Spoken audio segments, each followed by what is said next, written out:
ಕನ್ನಡ ಅಭಿವೃದ್ಧಿ ಪ್ರಾಧಿಕಾರದ ವತಿಯಿಂದ ಅರಬಿಕ್ ಮದ್ರಸಾಗಳ ಶಿಕ್ಷಕರಿಗೆ ಕನ್ನಡ ಕಲಿಸುವಂತಹ ವಿನೂತನ ಕಾರ್ಯಕ್ರಮವನ್ನು ನಮ್ಮ ರಾಜ್ಯದ ಇತಿಹಾಸದಲ್ಲಿ ಶಿಕ್ಷಕರಿಗೆ ಕನ್ನಡ ಕಲಿಸುವಂತಹ ಕನ್ನಡ ಕಲಿಕಾ ಕೇಂದ್ರ ಉದ್ಘಾಟನಾ ಸಮಾರಂಭಕ್ಕೆ ಬರುತ್ತಿರುವಂತಹ ನಮ್ಮ ಹೆಮ್ಮೆಯ ನಾಡಿನ ಮುತ್ಸದಿಗಳು ಹಿರಿಯ ಸಾಹಿತಿಗಳು ಆಗಿರುವಂತಹ ಶ್ರೀಯುತ ಪುರುಷೋತ್ತಮ ಬಿಳಿಮಲ ಸಾಹೇಬರು ಕನ್ನಡ ಅಭಿವೃದ್ಧಿ ಪ್ರಾಧಿಕಾರ ಅಧ್ಯಕ್ಷರು ಅವರಿಗೆ ತುಂಬ ಹೃದಯದ ಜೋರು ಚಪ್ಪಾಳೆಯೊಂದಿಗೆ ಈ ವೇದಿಕೆಗೆ ಬರಮಾಡಿಕೊಳ್ತಿದ್ದೇವೆ. ಹಾಗೆ ಈ ಒಂದು ಕಾರ್ಯಕ್ರಮದಲ್ಲಿ ಬಂದಿರುವಂತಹ ಎಲ್ಲ ನಮ್ಮ ಗಣ್ಯ ಅತಿಥಿಗಳು ಮಹೋದಯರವರಿಗೆ ತುಂಬ ಹೃದಯದ ಸ್ವಾಗತವನ್ನು ಕೋರ್ತೇನೆ. ವೇದಿಕೆಗೆ ಆಗಮಿಸುವಂತಹ ನಾಡಿನ ಹಿರಿಯ ಮುತ್ಸದಿಗಳು ಕನ್ನಡ ಸಾಹಿತಿಗಳು ಆಗಿರುವಂತಹ ಪುರುಷೋತ್ತಮ ಬಿಳಿಮಲೆ ಸಾಹೇಬರು ಕನ್ನಡ ಅಭಿವೃದ್ಧಿ ಪ್ರಾಧಿಕಾರದ ಅಧ್ಯಕ್ಷರು, ನಮ್ಮ ತುಮಕೂರು ಜಿಲ್ಲೆಯ ಕನ್ನಡ ಸಾಹಿತ್ಯ ಪರಿಷತ್ ಅಧ್ಯಕ್ಷರು ಆಗಿರುವಂತಹ ಸಿದ್ದಲಿಂಗ ಪಟ್ಟದವರು ಈಗ ವೇದಿಕೆಗೆ ಬಂದಿದ್ದಾರೆ. ದಯಮಾಡಿ ಎಲ್ಲ ವಿದ್ಯಾರ್ಥಿಗಳು ಕೂತ್ಕೊಳ್ಳಿ. ಕಾರ್ಯದರ್ಶಿಗಳು ಮತ್ತು ಎಲ್ಲ ಮುಖ್ಯ ಅತಿಥಿಗಳಿಗೆ ಜೋರಾಗಿ ಚಪ್ಪಾಳೆಯೊಂದಿಗೆ ನಾವು ಸ್ವಾಗತಿಸ್ತಾ ಇದ್ದೇವೆ. ದಯಮಾಡಿ ವೇದಿಕೆಗೆ ಡಾಕ್ಟರ್ ರವಿಕುಮಾರ್ ನೇಹರ್ ಅವರು ನಾಮನಿರ್ದೇಶಿತ ಸದಸ್ಯರು ಕನ್ನಡ ಅಭಿವೃದ್ಧಿ ಪ್ರಾಧಿಕಾರ ದಯಮಾಡಿ ವಿಧಾನಸೌಧ ಇವರು ದಯಮಾಡಿ ವೇದಿಕೆಗೆ ಬರಬೇಕು ಅಂತ ತಮ್ಮಲ್ಲಿ ಮನವಿ ಮಾಡಿಕೊಡ್ತೇನೆ. ಹಾಗೆ ಈ ಒಂದು ವೇದಿಕೆಗೆ ದಯಮಾಡಿ ಶ್ರೀಯುತ ಇಕ್ಬಾಲ್ ಅಹಮದ್ ರವರು ಮುಖಂಡರು ಸಮಾಜ ಸೇವಕರು ತುಮಕೂರು ನಗರ ದಯಮಾಡಿ ವೇದಿಕೆಗೆ ಬರಬೇಕು. ಹಾಗೆ ಶ್ರೀಯುತ ಇರ್ಫಾನ್ ರವರು ಸಮಾಜಮುಖಿ ಫೌಂಡೇಶನ್ ಅಧ್ಯಕ್ಷರು ದಯಮಾಡಿ ವೇದಿಕೆಗೆ ಬರಬೇಕು. ಈಶ್ವರ್ ಮಿರ್ಜಿರವರು ಕನ್ನಡ ಸಾಹಿತ್ಯ ಸಂಸ್ಕೃತಿ ಇಲಾಖೆಯ ಸಹಾಯಕ ನಿರ್ದೇಶಕರು ದಯಮಾಡಿ ವೇದಿಕೆಗೆ ಬರಬೇಕು. ಶ್ರೀಯುತ ಅಫ್ಸರ್ ಖಾನ್ ಅವರು ದಯಮಾಡಿ ವೇದಿಕೆ ಬರಬೇಕು. ಸಮಾಜದ ಮುಖಂಡರು ಒಂದು ಭಾಗ್ಯ ಅನ್ಬೋದು. ಕನ್ನಡ ಅಭಿವೃದ್ಧಿ ಪ್ರಾಧಿಕಾರದ ಸನ್ಮಾನ ಅಧ್ಯಕ್ಷರು, ಕಾರ್ಯದರ್ಶಿಗಳು ಮತ್ತು ಸಾಹಿತ್ಯ ಪರಿಷತ್ತಿನ ಸದಸ್ಯರುಗಳು, ಹಾಗೆ ನಮ್ಮ ಜಿಲ್ಲಾ ಪದವಿ ಪೂರ್ವ ಇಲಾಖೆಯ ಉಪನಿರ್ದೇಶಕರು ಹಾಗೂ ಕನ್ನಡ ತುಮಕೂರು ಸಾಹಿತ್ಯ ಪರಿಷತ್ತಿನ ಅಧ್ಯಕ್ಷರಾದ ಕರ್ನಾಟಕದಲ್ಲಿ ಪ್ರಥಮ ಬಾರಿಗೆ ಇದೊಂದು ಮದ್ರಸಾ ಅಧ್ಯಾಪಕರಿಗೆ ಕನ್ನಡವನ್ನು ತರಬೇತಿ ಕೊಡುವಂತಹ ಒಂದು ಕಾರ್ಯಕ್ರಮವನ್ನು ಹಮ್ಮಿಕೊಳ್ಳಲಾಗಿದೆ.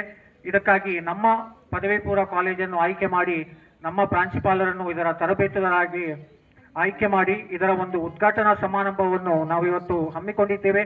ಎಲ್ಲರಿಗೂ ಇನ್ನೊಂದು ಸಲ ಸ್ವಾಗತವನ್ನು ಬಯಸುತ್ತಾ ನಾವು ನಮ್ಮ ಎಲ್ಲ ಕಾರ್ಯಕ್ರಮಗಳನ್ನು ದೇವರ ದಯೆಯನ್ನು ನಾವು ಆಶಿಸಿ, ಹಾಗೆಯೇ ನಮ್ಮ ಎಲ್ಲರ ಹೃದಯದ ಮಿಡಿತ ಅಂದರೆ ಪವಿತ್ರ ಕುರಾನ್, ಹಾಗೆ ಕುರಾನ್ ಪಾರಾಯಣ ನಾವು ಸಿರಾತ್ ಅನ್ನುತ್ತೇವೆ. ಸಿರಾತಿಗಾಗಿ ನಮ್ಮ ಮದ್ರಸದ ಪಾರಾಯಣದ ಜೊತೆಗೆ ಕನ್ನಡದ ಅನುವಾದವೂ ಇರುತ್ತದೆ.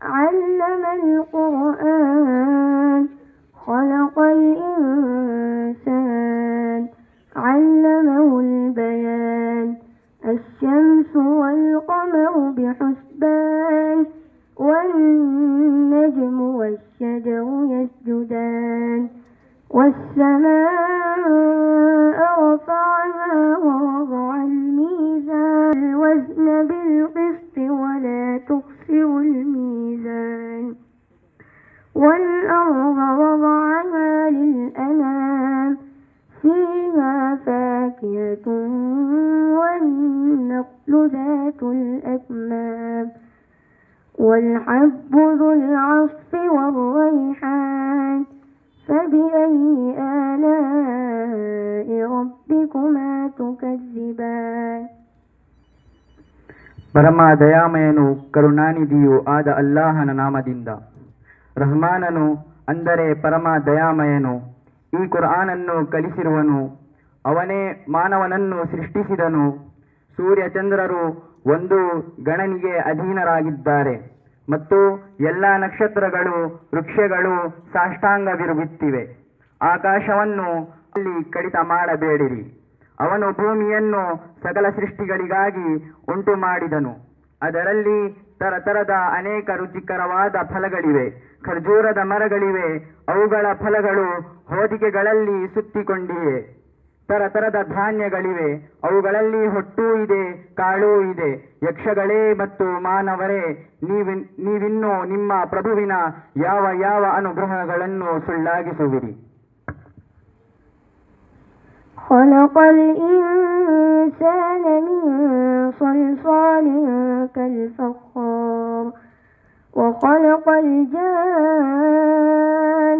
من مارج من نار فبأي آلاء ربكما تكذبان ಅವನು ಮಾನವನನ್ನು ಓಡಿನಂತಹ ಅಳಸಿದ ಒಣಗಾರೆಯಿಂದ ಉಟ್ಟು ಮಾಡಿದನು ಮತ್ತು ಯಕ್ಷಗಳನ್ನು ಅಗ್ನಿಯ ಜ್ವಾಲೆಯಿಂದ ಸೃಷ್ಟಿಸಿದನು. ಯಕ್ಷಗಳೇ ಮತ್ತು ಮಾನವರೇ, ನೀವಿನ್ನೂ ನಿಮ್ಮ ಪ್ರಭುವಿನ ಯಾವ ಯಾವ ಅದ್ಭುತ ಮಹಿಮೆಗಳನ್ನು ಸುಳ್ಳಾಗಿಸುವಿರಿ.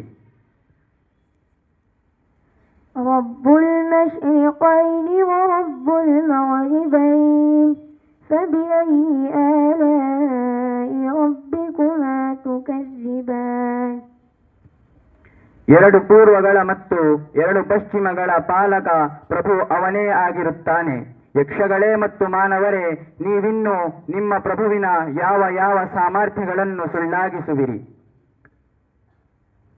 مرج البحرين يلتقيان بينهما برزخ فبأي آلاء ربكما تكذبان ಅವನು ಎರಡು ಸಮುದ್ರಗಳನ್ನು ಪರಸ್ಪರ ಒಟ್ಟು ಸೇರಲು ಬಿಟ್ಟನು. ಆದರೂ ಅವುಗಳ ನಡುವೆ ಒಂದು ಪರದೆ ಅಡ್ಡವಾಗಿದ್ದು ಅದನ್ನು ಅವು ಮೀರುವುದಿಲ್ಲ. ಯಕ್ಷಗಳೇ ಮತ್ತು ಮಾನವರೇ, ನೀವಿನ್ನೂ ನಿಮ್ಮ ಪ್ರಭುವಿನ ಮಹಿಮೆಯ ಯಾವ ಯಾವ ಪವಾಡಗಳನ್ನು ಸುಳ್ಳಾಗಿಸುವಿರಿ. ربكما تكذبان ಈ ಸಮುದ್ರಗಳಿಂದ ಮುತ್ತು ಮತ್ತು ಹವಳಗಳು ಲಭಿಸಿ ಮತ್ತು ಮಾನವರಿನ ಯಾವ ಯಾವ ಚಮತ್ಕಾರಗಳನ್ನು ಸುಳ್ಳಾಗಿಸುವಿರಿ. وله الجوار المنشآت في البحر كالأعلام فبأي آلاء ربكما تكذبان ಸಮುದ್ರದಲ್ಲಿ ಪರ್ವತದಂತೆ ಮೇಲಿದ್ದಿರುವ ಹಡಗುಗಳು ಅವನದೇ ಆಗಿವೆ. ಯಕ್ಷಗಳೇ ಮತ್ತು ಮಾನವರೇ, ನೀವಿನ್ನೂ ನಿಮ್ಮ ಪ್ರಭುವಿನ ಯಾವ ಯಾವ ಉಪಕಾರಗಳನ್ನು ಸುಳ್ಳಾಗಿಸುವಿರಿ. كل من عليها فان ويبقى وجه ربك ذو الجلال والإكرام فبأي آلاء ربكما تكذبان ಈ ಭೂಮಿಯಲ್ಲಿರುವ ಪ್ರತಿಯೊಂದು ವಸ್ತುವು ನಾಶವಾಗಲಿದೆ ಮತ್ತು ನಿನ್ನ ಪ್ರಭುವಿನ ತೇಜೋಮಯ ಹಾಗೂ ಔದಾರ್ಯಪೂರ್ಣ ಅಸ್ತಿತ್ವ ಮಾತ್ರ ಉಳಿಯಲಿದೆ. ಯಕ್ಷಗಳೇ ಮತ್ತು ಮಾನವರೇ, ನೀವಿನ್ನೂ ನಿಮ್ಮ ಪ್ರಭುವಿನ ಯಾವ ಯಾವ ಚಮತ್ಕಾರಗಳನ್ನು ಸುಳ್ಳಾಗಿಸುವಿರಿ. صدق الله العظيم. ಮಾಷಾಅಲ್ಲಾ, ಅತ್ಯುತ್ತಮವಾಗಿ ಕುರಾನ್ ಪಾರಾಯಣ ಮತ್ತು ಕನ್ನಡ. السلام عليكم ورحمة الله. ಮದೀನದ ಕೋಗಿಲೆ ಹಾಡುವ ಯಾರಿನೀಗಳೇ, ಆ ಮದೀನದ ಕೋಗಿಲೆ ಹಾಡುವ ಯಾರಿನೀಗಳೇ, ದೂರಿನ ದೇಶ ಮದೀನದಲ್ಲಿ ಕಾಣದ ಊರಿನ ಕಥೆಯನ್ನು ಹೇಳುವ ಯಾರೀನು, ಮೆಂಬರಿ ಮೈಸೂರ ಕಥೆಯೊತ್ತಲಿ ಇನ್ನ ಹಾಡು ಕೇಳಲೆ, ಆ ಮದೀನದ ಕೋಗಿಲೆ ಹಾಡುವ ಯಾರಿನೀಗಳೇ, ಮೆಂಬರಿ ಮೈಸೂರ ಕಥೆಯೊತ್ತಲಿ ಇನ್ನ ಹಾಡು ಕೇಳಲೆ, ಆ ಮದೀನದ ಕೋಗಿಲೆ ಹಾಡುವ ಯಾರಿನೀಗಳೇ, ದೂರಿನ ದೇಶ ಮದೀನದಲ್ಲಿ ಕಾಣದ ಊರಿನ ಕಥೆಯನ್ನು ಹೇಳುವ ಯಾರೀನು, ಮೆಂಬರಿ ಮೈಸೂರ ಕಥೆಯೊತ್ತಲಿ ಇನ್ನ ಹಾಡು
ಸುಂದರ ಕಾರ್ಯಕ್ರಮದಲ್ಲಿ ಗಣ್ಯಾತಿ ಗಣ್ಯರು ನಮ್ಮ ನೆಚ್ಚಿನ ಸಾಹಿತಿಗಳೆಲ್ಲ ವೇದಿಕೆಯಲ್ಲಿ ಆಸೀನರಾಗಿದ್ದಾರೆ. ಕನ್ನಡಕ್ಕಾಗಿ ಕೈ ಎತ್ತು, ನಿನ್ನ ಕೈ ಕಲ್ಪವೃಕ್ಷವಾಗುತ್ತದೆ, ಕನ್ನಡವೇ ಸತ್ಯ, ಕನ್ನಡವೇ ನಿತ್ಯ ಎಂದು ಹೇಳಿದಂತಹ ನನ್ನ ಮಹಾಕವಿ ಕುವೆಂಪು ಅವರನ್ನು ನೆನೆಯುತ್ತಾ, ಕಲಿಯೋಕೆ ಕೋಟಿ ಭಾಷೆ, ಆಡೋಕೆ ಒಂದೇ ಭಾಷೆ, ಅದು ನಮ್ಮ ಕನ್ನಡ. ಆ ಒಂದು ಕನ್ನಡ ಕಲಿಕಾ ಕೇಂದ್ರದ ಉದ್ಘಾಟನಾ ಕಾರ್ಯಕ್ರಮಕ್ಕೆ ಆಗಮಿಸುತ್ತಹ ಎಲ್ಲ ಅತಿಥಿ ಗಣ್ಯ ಮಹೋದರಿಗೆ ನನ್ನ ವೈಯಕ್ತಿಕವಾಗಿ ವೇದಿಕೆ ಪರವಾಗಿ ಅವರಿಗೆ ಸ್ವಾಗತವನ್ನು ಕೊಡ್ತಾ, ಈಗ ಅಧಿಕೃತವಾಗಿ ನಾಡಗೀತೆಯನ್ನು ಹಾಡೋದ್ರ ಮೂಲಕ ಈ ಕಾರ್ಯಕ್ರಮಕ್ಕೆ ಚಾಲನೆ ಕೊಡೋಣ. ದಯಮಾಡಿ ವೇದಿಕೆಯಲ್ಲಿರುವಂತವರು ಎಲ್ಲ ವಿದ್ಯಾರ್ಥಿ ಸಮುದಾಯವರು, ಎಲ್ಲ ಮೂಲ ನಾಯಕರುಗಳು ಎದ್ದು ನಿಂತು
ಚೈತನ್ಯ ಪರಮಹಂಸ ವಿವೇಕರ ಭಾರತ ಜನನಿಯ ಗಂಗಾ, ಹಿಂದೂ ಕ್ರೈಸ್ತ ಮುಸಲ್ಮಾನ ಭಾರತಿಕ ಜೈನರ ಜ್ಞಾನ, ಜನಗಣ ಮಾಡುವ ಗುರಿಗಳ ಜ್ಞಾನ, ನಾಯಕ ವೈದಿಕರ ರಾಮ, ಕನ್ನಡ ನುಡಿ ನುಡಿದಾಡುವ ದೇಹ, ಕನ್ನಡ ತಾಯಿಯ ಮಂಗಳ ದೇಹ, ಭಾರತ ಜನನಿಯ ತನುಜಾತೆ, ಜಯ ಹೇ ಕರ್ನಾಟಕ ಮಾತೆ, ಜಯ ಹೇ ಕರ್ನಾಟಕ ಮಾತೆ, ಜಯ ಹೇ ಕರ್ನಾಟಕ ಮಾತೆ.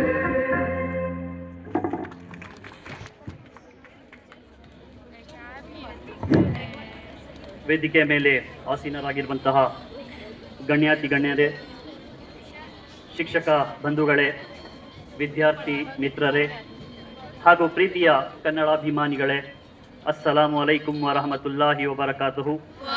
ಎಲ್ಲರಿಗೂ ನನ್ನ ಹೃದಯಪೂರ್ವಕ ವಂದನೆಗಳು. ಇಂದು ನಮ್ಮೆಲ್ಲರಿಗೂ ಅತ್ಯಂತ ಹೆಮ್ಮೆಯ ಹಾಗೂ ಐತಿಹಾಸಿಕ ದಿನ. ಕನ್ನಡ ಭಾಷೆಯ ಸಂರಕ್ಷಣೆ, ಪ್ರಚಾರ ಮತ್ತು ಅಭಿವೃದ್ಧಿಯ ಮಹತ್ವದ ಹೆಜ್ಜೆಯಾಗಿ ಕನ್ನಡ ಕಲಿಕಾ ಕೇಂದ್ರದ ಉದ್ಘಾಟನಾ ಸಮಾರಂಭಕ್ಕೆ ನಿಮ್ಮೆಲ್ಲರನ್ನು ಆತ್ಮೀಯವಾಗಿ ಬರಮಾಡಿಕೊಳ್ಳುತ್ತೇನೆ, ಸ್ವಾಗತಿಸುತ್ತೇನೆ. ಭಾಷೆ ಎನ್ನುವುದು ಸಂಸ್ಕೃತಿಯ ಉಸಿರು, ಅದನ್ನು ಉಳಿಸುವುದು ನಮ್ಮೆಲ್ಲರ ಹೊಣೆ. ಇಂತಹ ಮಹತ್ವದ ಕನ್ನಡ ಕಲಿಕಾ ಕೇಂದ್ರವನ್ನು ಉದ್ಘಾಟಿಸಲು ಆಗಮಿಸಿರುವಂತಹ ಗೌರವಾನ್ವಿತ ಡಾಕ್ಟರ್ ಪುರುಷೋತ್ತಮ ಬಿಳಿಮಲೆ, ಮಾನ್ಯ ಅಧ್ಯಕ್ಷರು, ಕನ್ನಡ ಅಭಿವೃದ್ಧಿ ಪ್ರಾಧಿಕಾರ, ಕರ್ನಾಟಕ ಸರ್ಕಾರ, ಇವರಿಗೆ ಎಲ್ಲರ ಪರವಾಗಿ ಹೃದಯಪೂರ್ವಕವಾಗಿ ಸ್ವಾಗತವನ್ನು ಕೋರುತ್ತೇನೆ. ಈ ಸಂದರ್ಭದಲ್ಲಿ ಮುಖ್ಯ ಅತಿಥಿಯಾಗಿ ಆಗಮಿಸಿರುವಂತಹ ಡಾಕ್ಟರ್ ಸಂತೋಷ್ ಹಾನಗಲ್ಲ, ಮಾನ್ಯ ಕಾರ್ಯದರ್ಶಿಗಳು, ಕನ್ನಡ ಅಭಿವೃದ್ಧಿ ಪ್ರಾಧಿಕಾರ, ಕರ್ನಾಟಕ ಸರ್ಕಾರ, ಇವರಿಗೆ ಎಲ್ಲರ ಪರವಾಗಿ ಸ್ವಾಗತವನ್ನು ಕೋರುತ್ತೇನೆ. ಹಾಗೆಯೇ ಅತಿಥಿಗಳಾಗಿ ಆಗಮಿಸಿರುವ ಶ್ರೀ KS ಸಿದ್ದಲಿಂಗಪ್ಪ, ಅಧ್ಯಕ್ಷರು, ಜಿಲ್ಲಾ ಕನ್ನಡ ಸಾಹಿತ್ಯ ಪರಿಷತ್ ತುಮಕೂರು, ಇವರಿಗೆ ಸ್ವಾಗತ ಬಯಸುತ್ತೇನೆ. ನಮ್ಮ ಈ ಸಮಾರಂಭಕ್ಕೆ ವಿಶೇಷ ಅತಿಥಿಯಾಗಿ ಆಗಮಿಸಿರುವ ನಮ್ಮ ಜಿಲ್ಲೆಯ ದಕ್ಷ ಹಾಗೂ ಕ್ರಿಯಾಶೀಲ ಅಧಿಕಾರಿಗಳಾದಂತಹ ಡಾಕ್ಟರ್ ಬಾಲಗುರುಮೂರ್ತಿ ಸರ್, ಉಪನಿರ್ದೇಶಕರು, ಪದವಿ ಪೂರ್ವ ಶಿಕ್ಷಣ ಇಲಾಖೆ ತುಮಕೂರು, ಇವರಿಗೆ ಆತ್ಮೀಯವಾಗಿ ಸ್ವಾಗತವನ್ನು ಬಯಸುತ್ತೇನೆ. ಈ ಕಾರ್ಯಕ್ರಮದ ಅಧ್ಯಕ್ಷತೆಯನ್ನು ವಹಿಸಿರುವಂತಹ ನಮ್ಮ ಸಂಸ್ಥೆಯ ಗೌರವ ಕಾರ್ಯದರ್ಶಿಗಳಾದಂತಹ ಮಿರ್ಜಾ ಅಸ್ಲಂ ಪಾಷಾರ್ ಅವರಿಗೆ ಎಲ್ಲರ ಪರವಾಗಿ ಸ್ವಾಗತವನ್ನು ಕೋರುತ್ತೇನೆ.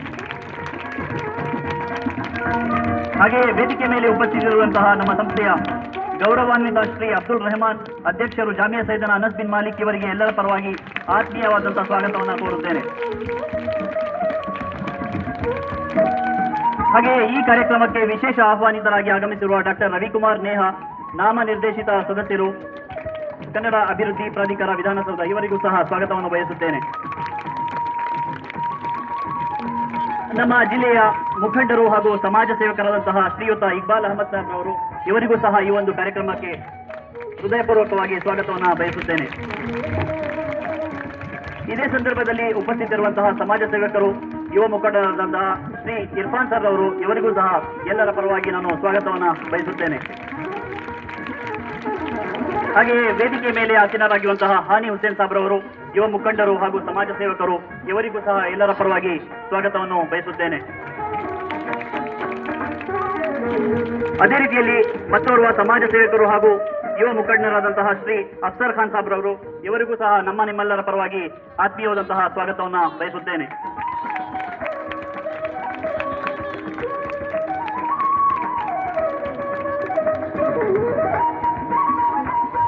ಹಾಗೆಯೇ ಈಶ್ವರ್ ಮಿರ್ಜಿ ಸಾಹೇಬರು, ಅವ್ರಿಗೂ ಸಹ ಎಲ್ಲರ ಪರವಾಗಿ ಆತ್ಮೀಯವಾದಂತಹ ಸ್ವಾಗತವನ್ನು ಬಯಸುತ್ತೇನೆ. ಮಲ್ಲಿಕಾರ್ಜುನ್ ಸರ್ ಅವರು ಸಹ ಈ ಒಂದು ವೇದಿಕೆಯಲ್ಲಿ ಆಸೀನರಾಗಿದ್ದಾರೆ. ಅವ್ರಿಗೂ ಸಹ ಎಲ್ಲರ ಪರವಾಗಿ ಸ್ವಾಗತವನ್ನು ಬಯಸುತ್ತೇನೆ.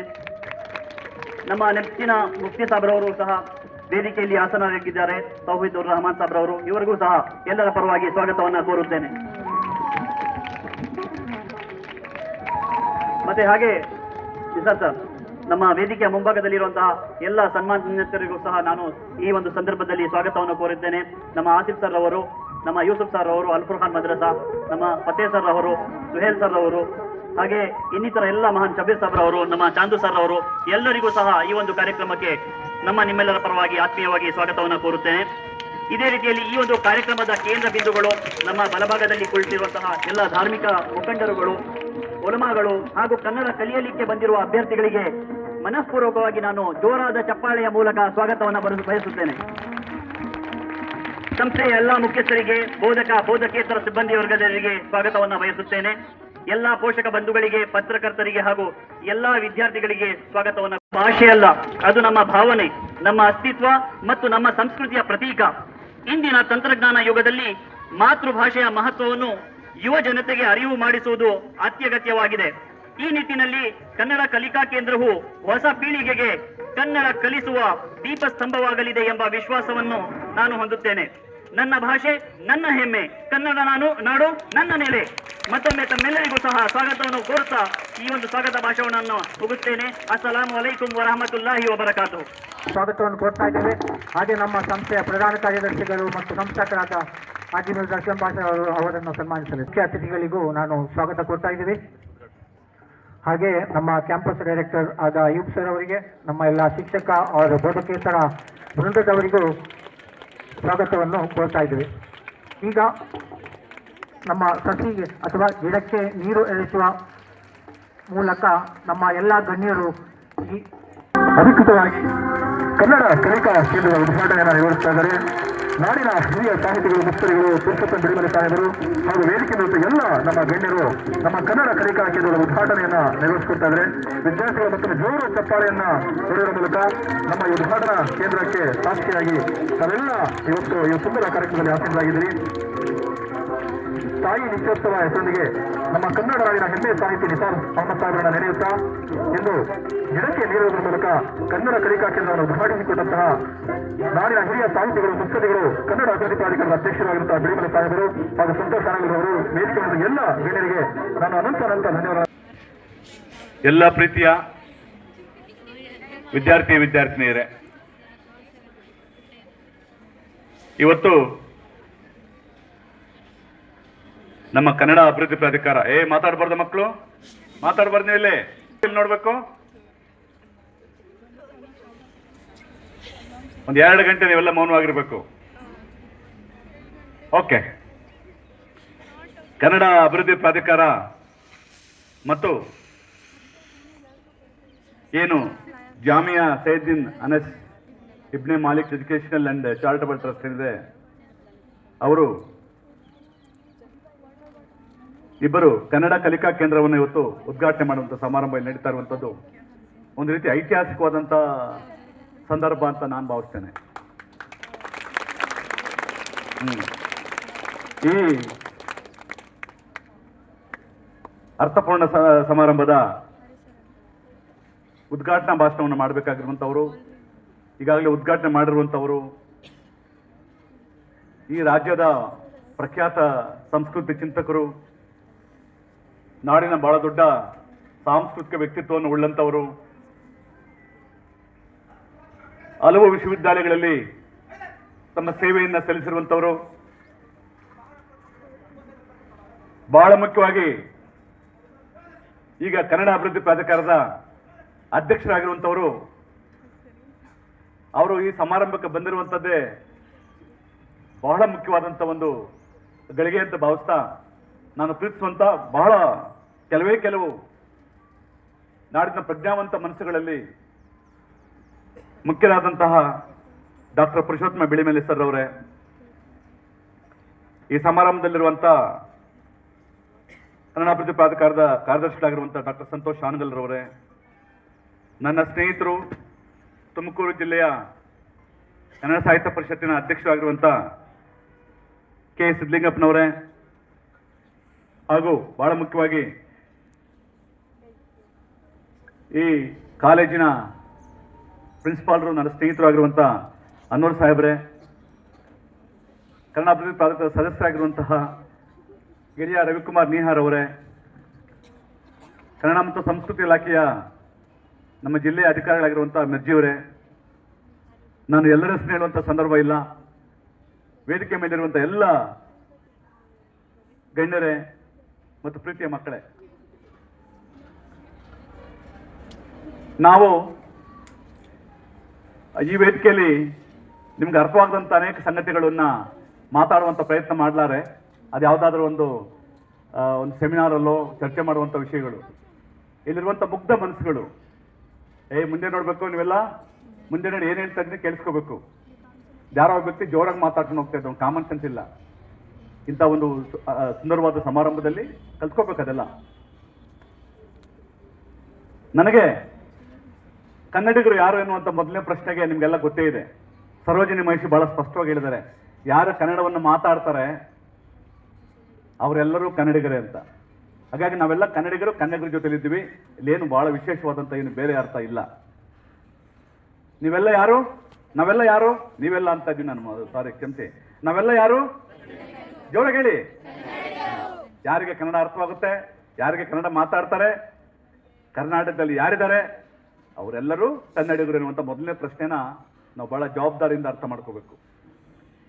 ಎರಡನೇ ಮಾತು, ಈ ದೇಶದಲ್ಲಿ ಎರಡು ತರ ಇದೆ, 2 ಸ್ಟ್ರೀಮ್ಸ್ ಅಂತೀವಿ. ಎರಡು ಸ್ಟ್ರೀಮ್ಸ್ ಇದಾವೆ, ಎರಡು ದಾರೆಗಳು. ಒಂದು ಮುಖ್ಯ ದಾರೆ, ಇನ್ನೊಂದು ಅಲಕ್ಷಿತ ದಾರೆ ಅನ್ಬೇಕು. ಅದು ಅಮುಖ್ಯ ದಾರೆ ಅಲ್ಲ, ಅಲಕ್ಷಿತ ದಾರೆ ಅಂದ್ರೆ ಸೆಟ್ಲಾಗಿ ಪ್ರಜಾಪ್ರಭುತ್ವದಲ್ಲಿ ತಮ್ಮ ಹಕ್ಕುಗಳನ್ನು ಪಡ್ಕೊಳ್ತಾ ಇರುವಂತ ನಾವೇ ನಾಯಕರು ಈ ದೇಶದ ಸಾಂಸ್ಕೃತಿಕವಾದಂಥ ಎಲ್ಲ ಪ್ರಶ್ನೆಗಳಿಗೆ ಎನ್ನುವಂಥ ಒಂದು ದಾರೆ ಆದರೆ, ಇನ್ನೊಂದು ದಾರೆ, ಇನ್ನೊಂದು ಸ್ಟ್ರೀಮು ನಮ್ಗೇನು ಗೊತ್ತಿಲ್ಲ, ಏನೋ ಹೇಳ್ತಾ ಇದ್ದಾರೆ ಇವರು ಅಂತ ತಮ್ಮ ಸುಂದರವಾದಂಥ ತಮ್ಮ ಸೌಂದರ್ಯ ಪ್ರಜ್ಞೆ, ಸಾಹಿತ್ಯ ಪ್ರಜ್ಞೆ, ಜಾನಪದ ಬದುಕು, ಇಡೀ ವ್ಯಕ್ತಿತ್ವಗಳನ್ನ ಒಂದು ರೀತಿ ಗೌಣ ಅಂತ ತಿಳಿದುಕೊಂಡಿರುವಂಥ ಇನ್ನೊಂದು ದಾರೆ ಇದೆ. ಮೇಸ್ಟ್ರಿಗೆ ಮಾತಾಡ್ತಾ ಒಂದು ಮಾತಂದ್ರು ಪುರುಷೋತ್ತಮ ಬಿಳಿಮಲೆ ಸರ್, ನಾವು ಒಂದು ಮೇಜರ್ ಕಮ್ಯುನಿಟಿ ಏನಿದೆ ನಮ್ಮ ಅಲ್ಪಸಂಖ್ಯಾತರು, ಅವರನ್ನು ಕನ್ನಡದ ಮೈನ್ ಸ್ಟ್ರೀಮ್ಗೆ ಸೇರಿಸುವಂಥ ಪ್ರಯತ್ನಗಳಲ್ಲಿ ಇದು ಒಂದು ಅಂತಂದರು. ನಾನು ನಿಮ್ಮೆಲ್ಲರ ಪರವಾಗಿ ಬಿಳಿಮಲೆ ಸರ್ಗೆ ಧನ್ಯವಾದ ಹೇಳಕ್ಕೆ ಇಷ್ಟಪಡ್ತಾ ಇದ್ದೇನೆ. ಕನ್ನಡ ಅಭಿವೃದ್ಧಿ ಪ್ರಾಧಿಕಾರ ಒಂದು ಎಕ್ಸ್ಕ್ಲೂಸಿವ್ ಆಗಿ ಒಂದು ಸಮಾರಂಭವನ್ನು ಮಾಡ್ತಾ ಇರುವಂಥದ್ದು ಕನ್ನಡ ಪ್ರಾಧಿಕಾರದ ದೊಡ್ಡ ಘನತೆ ಅಂತ ನಾನು ಭಾವಿಸ್ತೇನೆ. ಮುಂದುವರೆದು ಹೇಳ್ತೇನೆ, ಕನ್ನಡವನ್ನು ಕಟ್ಟದಂಥವರು, ಕನ್ನಡವನ್ನು ಬೆಳೆಸಿದಂಥವರು ಎಲ್ಲರೂ ಇದ್ದಾರೆ, ಬಹಳ ಜನ ಇದ್ದಾರೆ. ಅಲ್ಲಿ ಎಲ್ಲ ಧರ್ಮದವರು, ಎಲ್ಲ ಭಾಷಿಕರು ಎಲ್ಲರೂ ಇದ್ದಾರೆ ಅಲ್ಲಿ. ನಾನು ಯಾರೋ ಒಂದು 5-6 ಹೆಸರು ಹೇಳೋದಕ್ಕೆ ಪ್ರಯತ್ನ ಪಡಲ್ಲ. ಶಿಶ್ನಾಳ ಶರೀಫರ್ನೋ, ನಿಸಾರ್ ಅಹಮದರ್ನೋ, ಇಲ್ಲ ನಮ್ಮ ಬೋಳುವಾರು ಮೊಹಮ್ಮದ್ ಕುಯ್ಯಿನೋ, ಅಥವಾ ನಮ್ಮ ಹನೀಫೋ, ಬಶೀರು ಅಂತ ಹೇಳೋದಿಲ್ಲ ನಾನು. ವೆಯ್ಟ್ ಮಾಡಪ್ಪ, ಬರ್ತಾ ಇದ್ದೀನಿ ಅಲ್ಲೇ ಇರು. ಎಷ್ಟು ಸಲ ಫೋನ್ ಮಾಡ್ತೀನಿ. ಓಕೆ, ಸಾರಿ. ನಾನು ಬೇರೆ ಬೇರೆ ರಾಜ್ಯಗಳಲ್ಲಿ ಒಂದಷ್ಟು ಸುತ್ತಿದ್ದೀನಿ. ಕೇಂದ್ರ ಸಾಹಿತ್ಯ ಅಕಾಡೆಮಿ ನಾನು ಸೆಕ್ರೆಟರಿ ಆಗಿದ್ದಾಗ ಆಶ್ಚರ್ಯ ಅಂದರೆ, ಇಡೀ ಮಲಯಾಳಮಲ್ಲಿ, ಕೇರಳದಲ್ಲಿ ಎಷ್ಟು ಚೆನ್ನಾಗಿ ಇಡೀ ಮಲಯಾಳಂ ಜನ ಮಲಯಾಳಂನ ಪ್ರೀತಿಸ್ತಾರೆ, ಮಲಯಾಳಂನ ಓದ್ತಾರೆ ಅನ್ನೋದು ನನಗೆ ಈಗಲೂ ದಿಗ್ಭ್ರಮೆ ಮೂಡಿಸುತ್ತೆ. ಉರ್ದು ಗೊತ್ತಿದ್ರು ಮಲಯಾಳಂನ ಪ್ರೀತಿ ಪ್ರಶ್ನಾತೀತವಾದ್ದು. ವೈಕಮ್ಮ ಮೊಹಮ್ಮದ್ ಬಶೀರ್ ಅವರ ಮಲಯಾಳಂ ಸಾಹಿತ್ಯವನ್ನು ಓದ್ಕೊಂಡ್ಬಿಟ್ರೆ ನಮಗೆ ಅವರು ಮಲಯಾಳಂನ ಕುವೆಂಪು ಅವರು, ಯಾರು ವೈಕಮ್ ಬಶೀರ್ ಅಂತ ಗೊತ್ತಿರಲಿ ನಿಮಗೆಲ್ಲ ಇಲ್ಲಿ. ಯಾಕೆ ನನಗೆ ರಾಷ್ಟ್ರ ಮಟ್ಟದ ಉರ್ದು ಸಾಹಿತ್ಯದ ಅನೇಕ ಜನ ಸ್ನೇಹಿತರು ನನಗೆ ಗೊತ್ತಿದೆ. ಖಲೀಲುರ್ ರೆಹಮಾನ್ ಅಂತ ಸಾಹೇಬರು ನಮ್ಮ ಶಿವಪ್ರಕಾಶ್ ಅವರು ಆತ್ಮೀಯ ಸ್ನೇಹಿತರು. ಖಲೀಲುರ್ ರೆಹಮಾನ್ ಅಂತ ಪೊಲೀಸ್ ಆಫೀಸರು, IPS ಆಫೀಸರು. ನಾನು ನಮ್ಮ ಮೇಷ್ಟಿದ್ದಾರೆ ಅಂದ್ಬಿಟ್ಟು ಶಿವಪ್ರಕಾಶ್ ನನ್ನ ಗುರುಗಳು, ಅವ್ರ ಜೊತೆಲಿ ನಾನು ನಮ್ಮ ಉರ್ದು ಸಾಹಿತ್ಯದ ಅನೇಕ ಜನ ಸಂದರ್ಭಗಳಲ್ಲಿ ಮಾತಾಡ್ತಾ ನಾನು ಖುಷಿಪಟ್ಟಿದ್ದೇನೆ. ನನಗೆ ನಾನು ಮೆಚ್ಚುವಂತ ಜಗತ್ತಿನ ಮಹಾನ್ ಲೇಖಕರಲ್ಲಿ ನಮ್ಮ ಹೇಳ್ತಾ ಇದ್ದೀಗ್ತಾನೆ ಸರ್, ಪರ್ಷಿಯನ್ ಪೋಯಿಟ್ ನಮ್ಮ ರೂಮಿ, ಜಲಾಲುದ್ದೀನ್ ರೂಮಿ. ನನಗೆ ಜಲಾಲುದ್ದೀನ್ ರೂಮಿ ಮುಸ್ಲಿಂ ಅನ್ಸಲ್ಲ, ಶೇಕ್ಸ್ಪಿಯರ್ ಕ್ರಿಶ್ಚಿಯನ್ ಅನ್ಸಲ್ಲ, ಅದು ಗೊತ್ತಿರಲಿ. ಬಸವಣ್ಣ ಲಿಂಗಾಯತ ಅನ್ಸೋದಿಲ್ಲ, ಅಥವಾ ಮಿರ್ಜಾ ಗಾಲಿಬ್ನ ನಾನು ಯಾವುದೋ ನಾವು ಇದು ಮಾಡ್ಲಿಕ್ಕಾಗಲ್ಲ. ಪ್ರೇಮ್ಚಂದ್ ಅಂತ ಒಬ್ಬ ಜಗತ್ತಿನ ಮಹಾನ್ ಲೇಖಕ ತನ್ನ ಬರವಣಿಗೆಯನ್ನು ಕೊಟ್ಟಿದ್ದು ಉರ್ದು ಮೂಲಕ. ನಿಮಗೆಲ್ಲ ಗೊತ್ತಿರಬೇಕು, ಉರ್ದು ಮೂಲಕ. ನಾನು ಪ್ರೇಮ್ಚಂದ್ ಅವ್ರದ್ದು ಟ್ರಾನ್ಸ್ಲೇಷನ್ ಓದಿದ್ದೀನಿ. ಸುಮಾರು ಅವರ ಎಲ್ಲ ಬರವಣಿಗೆಗಳಲ್ಲಿ ಸುಮಾರಷ್ಟನ್ನ ಓದಿದ್ದೇನೆ ಅಂತ. ಇನ್ನೊಬ್ಬ ಕಥೆಗಾರ, ನನ್ನ ಜಗತ್ತಿನ ಶ್ರೇಷ್ಠ ಕಥೆಗಾರರಲ್ಲಿ ಪ್ರೇಮ್ಚಂದ್ ಒಂದು ರೀತಿ ಧ್ರುವ ನಕ್ಷತ್ರ. ಇವೆಲ್ಲ ಯಾಕೆ ಅಂದ್ರೆ ಹೇಳಿದೆ ಅಂದ್ರೆ, ನಮಗೆ ಮೈನ್ ಸ್ಟ್ರೀಮ್ಗೆ ಬರದ ಹಾಗೆ, ಅಕ್ಷರವನ್ನು ಕಲಿಯದ ಹಾಗೆ, ಜಗತ್ತಿನ ಮುಖ್ಯ ಭಾಷೆಗಳನ್ನು ಕಲಿಯದ ಹಾಗೆ, ವಿದ್ಯೆಯನ್ನು ಎದೆಗೆ ಬೀಳಲಾರದೆ ನಮ್ಮನ್ನ ವಂಚಿಸಿದ್ದಾರೆ. ಯಾರು ವಂಚಿಸಿದ್ದಾರೆ ಎನ್ನುವಂಥದ್ದು ಪ್ರಶ್ನೆ ಮುಖ್ಯ ಅಲ್ಲ. ನಾನು ಸಾಚಾರ್ ಕಮಿಷನ್ ಬಗ್ಗೆ, ಮಕ್ಕಳ बैठना सुनना, मैं जो बोल रहा हूं वापस मुझे बोलना, मैं भी क्वेश्चन करूंगा अभी. ಏನ್ ಹೇಳ್ತಿದ್ದೀನಿ, ಸಾಚಾರ್ ಕಮಿಷನ್ ಬಗ್ಗೆ ನನಗೆ ಈಗಲೂ ಜ್ಞಾಪಕ ಇದೆ. ಡೆಲ್ಲಿನಲ್ಲಿ ಒಂದು ವರ್ಕ್ಶಾಪ್ ಆಯಿತು. ನಾನು ನ್ಯಾಷನಲ್ ಲಾ ಸ್ಕೂಲ್ ಇದ್ದೆ ಒಂದು 5 ವರ್ಷ. ಅಲ್ಲಿಂದ ನನ್ನ ಅಲ್ಲಿ ಕಳಿಸ್ಕೊಟ್ಟಿದ್ರು. ನಾವೊಂದು 2-3 ದಿವಸ ಅಲ್ಲೇ ಉಳಿದಿದ್ವಿ. ಇಡೀ ಸಾಚಾರ್ ಕಮಿಷನ್ ರಿಪೋರ್ಟ್ನ ನಾವೆಲ್ಲ, ನಮಗೆ ಅನ್ವರ್ ನಮ್ಮ ಪ್ರಿನ್ಸಿಪಾಲ್ ಇದ್ದಾರೆ, ಬಹಳ ಪ್ರತಿಭಾವಂತ ಹುಡುಗ ಅನ್ವರ್ ಅವರು. ಒಂದು ದಿವಸ ಯಾವತ್ತಾದ್ರು ಸಾಚಾರ್ ಕಮಿಷನ್ ಬಗ್ಗೆ ನಿಮ್ಮ ಇಂಪಾರ್ಟೆಂಟ್ ನಮ್ಮ ಯಾರಿದ್ದಾರೆ ಮೈನಾರಿಟಿ ಲೀಡರ್ಸು, ಒಂದು ದಿವಸ ಅವರು they should go through the report. ಆ ಕಮಿಷನ್ ರಿಪೋರ್ಟ್ ಏನು, ಏನಾಗ್ತಾ ಇದೆ, ಮುಂದೆ ಏನು, ಸೊ ವಾಟ್ ಈಸ್ ನೆಕ್ಸ್ಟ್ ಅಂತ ಯೋಚನೆ ಮಾಡ್ತಾ ಇಲ್ಲ. ಇದು ಯಾಕೆ ಹೇಳ್ತಾ ಇದ್ದಂದ್ರೆ, ಮುಸ್ಲಿಮರಲ್ಲಿ 2 ಕ್ಲಾಸ್ ಇರುವಂಥದ್ದು. ಒಂದು ರಿಚ್ ಕ್ಲಾಸು, ಇನ್ನೊಂದು ಪೂರ್ ಕ್ಲಾಸು. ಇಲ್ಲಿ ಮಿಡ್ಲ್ ಕ್ಲಾಸ್ ಇಲ್ಲ. ಇದರಲ್ಲಿ ಸ್ವಲ್ಪ ಯೋಚನೆ ಮಾಡಿ. ಬೇರೆ ಸಮುದಾಯಗಳಲ್ಲಿ, ಬೇರೆ ಸಮಾಜದಲ್ಲಿ ಮಿಡ್ಲ್ ಕ್ಲಾಸ್ ಬಹಳ ಜೋರಾಗಿದೆ. ಈ ಮಿಡ್ಲ್ ಕ್ಲಾಸ್ ಬಹಳ ಹಿಪೋಕ್ರಿಟಿಕಲ್ ಕ್ಲಾಸು. ಹಿಪೋಕ್ರಸಿ ಅಂದ್ರೇನು, ಒಂದು ರೀತಿ ಆಷಾಢಭೂತಿಯ ಕ್ಲಾಸ್ ಇದು. ಇದಕ್ಕೆ ಡಬಲ್ ಸ್ಟ್ಯಾಂಡರ್ಡ್ ಇದು. ಹೇಗೆ ಡಬಲ್ ಸ್ಟ್ಯಾಂಡರ್ಡು? ಯಾರೋ ಕುಡಿದು ಬಿದ್ದಿರ್ತಾನೆ, ನೋಡಿ ಸರ್ ನನ್ನ ಮಗ ಇಷ್ಟೊತ್ತಿಗೆ ಕುಡ್ದವನೇ ಅಂತ ಹೇಳ್ತಾರೆ ಮಿಡ್ಲ್ ಕ್ಲಾಸು. ಅದೇ ಯಾರೋ ದೊಡ್ಡ ಶ್ರೀಮಂತರ ಮಗ, ಒಬ್ಬ ಗಣ್ಯರ ಮಗ, ಮಂತ್ರಿಯ ಮಗ ಇದ್ರೆ ಪಾಪ ಸಾಹೇಬರು ನೋಡಿ ಸರ್ ಚೆ ನಾವು 15 ದಿವಸ ಇದ್ದೆ ಕೇರಳದಲ್ಲಿ. ಎಷ್ಟು ಚೆನ್ನಾಗಿ ಅವರು ಮಲಯಾಳಂ ಮಾತಾಡ್ತಾರೆ ಅಂದ್ರೆ ನಮ್ಗೆ ನಾಚಿಕೆ ಆಗ್ಬೇಕು ನಮಗೆ ಎಲ್ಲರೂ. ಯಾರು ಎಸ್ಪೆಷಲಿ ಮಲಯಾಳಂ ಅಲ್ಲಿರುವಂಥ ಮುಸ್ಲಿಮರು ಮಾತಾಡುವಂಥ ಮಲಯಾಳಮ್ಮು ಅಲ್ಲಿನ ನೇಟಿವ್ ಮಲಯಾಳಿಗಿಂತ ಚೆನ್ನಾಗಿ ಮಾತಾಡ್ತಾರೆ. ಆಮೇಲೆ ಅಲ್ಲಿ ನೇಟಿವ್ ಮುಸ್ಲಿಮರ ಪ್ರಶ್ನೆನೇ ಇಲ್ಲ, ಅವರೆಲ್ಲ ಮಲಯಾಳಿಗಳೇ. ಇದು ಗೊತ್ತಿರ್ಬೇಕು ನಮಗೆ. ನಮ್ಮಲ್ಲಿ ಏನು ಮಾಡ್ತಾರೆ, ಆ ಪ್ರಜ್ಞೆ ನಮ್ಮ ದೊಡ್ಡವ್ರಿಗಿಲ್ಲ. ಅವ್ರಿಗೆ ಕನ್ನಡದ ಮಹತ್ವವನ್ನು ಹೇಳಲಿಕ್ಕೆ ಅವ್ರಿಗಿನ್ನೂ ಪರಿವರ್ತನೆ ಬಹಳಷ್ಟು ಆಗಬೇಕಾಗಿದೆ. ಅದಕ್ಕೆ ಕಾರಣ ಇನ್ನು ಯಾವ್ಯಾವುದು ತರ್ತಾರೆ ಫ್ಯಾಕ್ಟರ್ಸು.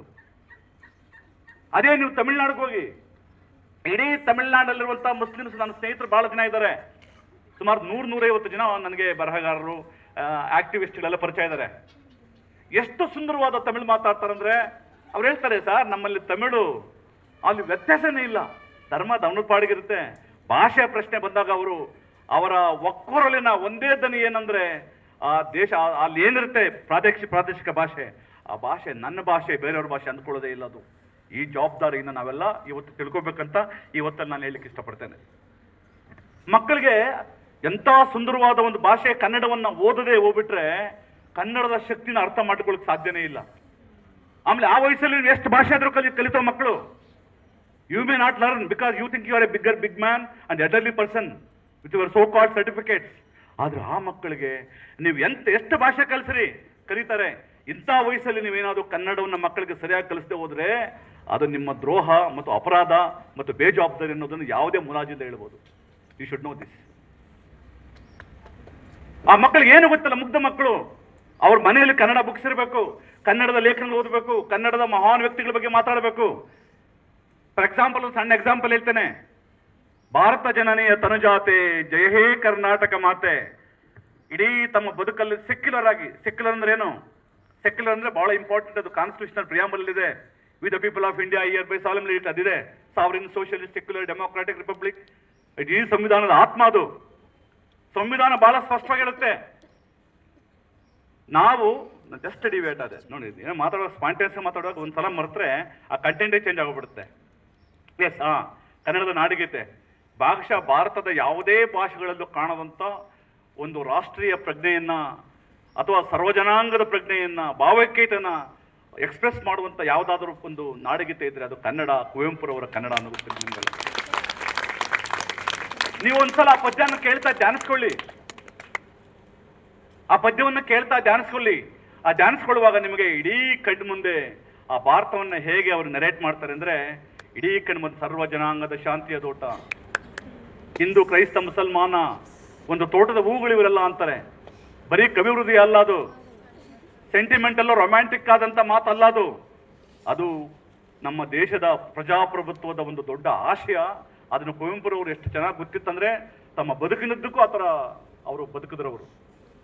ಹಾಗಾಗಿ ನನಗೆ ಒಂದು ಮಾತು ಹೇಳಕ್ಕೆ ಇಷ್ಟಪಡ್ತೇನೆ. ನನಗೆ ರುಮಿ ಯಾಕೆ ಇಷ್ಟ ಅಂದರೆ, ಜಲಾಲುದ್ದೀನ್ ರುಮಿ, ನಾನು ಇಂಗ್ಲೀಷ್ ಮೇಸ್ಟ್ರು, ನಾನು ಇಂಗ್ಲೀಷ್ ಸಾಹಿತ್ಯ ಓದಂಥವನು.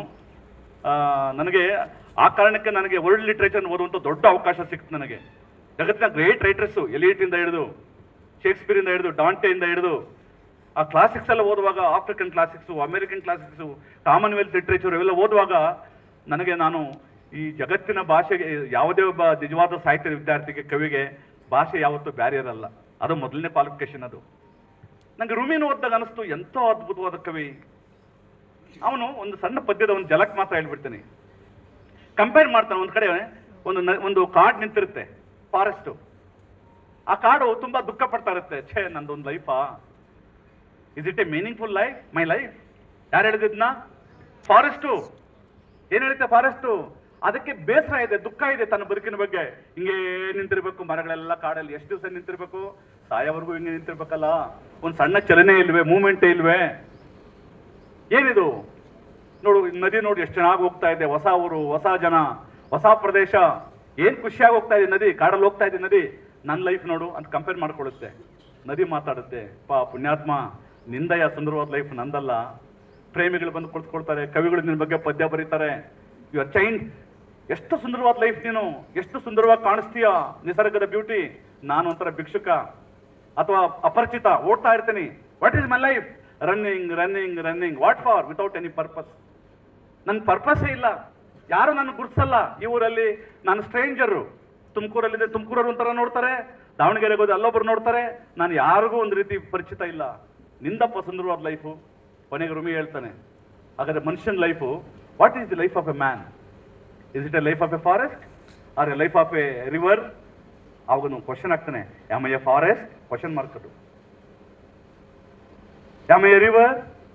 ಲಾಸ್ಟಲ್ಲಿ ಹೇಳ್ತಾನೆ, no no no, I am a forest and also river. ಅಂದ್ರೆ ಯಾಕೆ ಹೇಳ್ತಾ ಇದ್ರೆ, ಸುಮಾರು ಒಂದು 80 ಕವಿತೆಗಳನ್ನು ಓದುವಾಗ ಎಂಥ ಮಹಾ ತತ್ವಜ್ಞಾನಿ ಅಂತ ರುಮಿ ಬಗ್ಗೆ ನಾನು ಯಾಕೆ ಹೇಳಿದೆ ಅಂದ್ರೆ, ಮಕ್ಕಳೇ, ಈ ಥರ ನೀವು ಏನು ಭಾಷೆ, ಯಾವುದೇ ಒಂದು ಭಾಷೆಗೆ ನೀವು ನಿಲುಕಬಾರದು. ಉರ್ದು ಮಾತ್ರ, ನಾನು ಉರ್ದುನಲ್ಲೇ ಮಾತಾಡ್ತೇನೆ, ಉರ್ದುನೇ ನನ್ನ ಸರ್ವಸ್ವ. ನಮ್ಮ ಮೇಸ್ಟ್ರುಗಳು ಉರ್ದು ಹೇಳ್ಕೊಡ್ತಾರೆ, ನಮ್ಮ ಮುಲ್ಲಾಗಳು ಉರ್ದು ಬಗ್ಗೆನೇ ಹೆಚ್ಚು ಇಂಪಾರ್ಟೆನ್ಸ್ ಕೊಡ್ತಾರೆ. ಕನ್ನಡ ಅದೊಂದು ರೀತಿಯ ಸೆಕೆಂಡರಿ ಲ್ಯಾಂಗ್ವೇಜು, ಸೆಕೆಂಡ್ ಭಾಷೆ ಎನ್ನುವಂಥದ್ದನ್ನು ಏನು ಗೊತ್ತಿಲ್ಲದ ಮಕ್ಕಳಿಗೆ ಆ ಥರ ಮಾಡುವಂಥದ್ದು ಇದೆಯಲ್ಲ, ಅದೊಂದು ರೀತಿಯ ಸ್ವಾರ್ಥ ರಾಜಕಾರಣ ಮತ್ತು ದುಷ್ಟ ಬುದ್ಧಿ. ಅದಕ್ಕೆ ಯಾವುದು ಸಮರ್ಥನೆ ಇಲ್ಲ. You don't have any justification. ಹಾಗಾಗಿ ಅದಕ್ಕೆ ನಾನು ಹೇಳಿದ್ದು, ತಮಿಳು ಮತ್ತು ಮಲಯಾಳಂನ ಅಲ್ಲಿರುವಂಥ ನಮ್ಮ ಮುಸ್ಲಿಂ ಅಣ್ಣ ತಮ್ಮಂದರ ಪ್ರೀತಿಯನ್ನು ಎಕ್ಸಾಂಪಲ್ ಕೊಟ್ಟು ಹೇಳ್ತಾ ಇದ್ದೇನೆ. ಹಾಗಾಗಿ ನಾವೆಲ್ಲ ಯಾರು ಅಂತ ಜೋರ ಹೇಳಿ, ಜೋರ್ಸೆ ಬೋಲ್ನ, ಕನ್ನಡಿಗರು. ಕನ್ನಡಿಗರು ಅನ್ನುವಂಥದ್ದು ಜಾತಿ ಅಲ್ಲ, ಕನ್ನಡಿಗರು ಅನ್ನುವಂಥದ್ದು ಧರ್ಮ ಅಲ್ಲ. ಕನ್ನಡಿಗರು ಅಂದ್ರೆ ಯಾರು ಕನ್ನಡ ಮಾತಾಡ್ತಾರೆ ಅವರೆಲ್ಲರೂ ಕನ್ನಡಿಗರು. ಎಂಥ ಶ್ರೀಮಂತ ಭಾಷೆ, 8 ಜ್ಞಾನಪೀಠ ಪ್ರಶಸ್ತಿ ಪಡೆದಿದೆ. ಜಗತ್ತಿನ Kannada is such a great language among the great languages. 10 ಜಗತ್ತಿನ ಭಾಷೆಗಳಲ್ಲಿ ಕನ್ನಡವೂ ಒಂದು.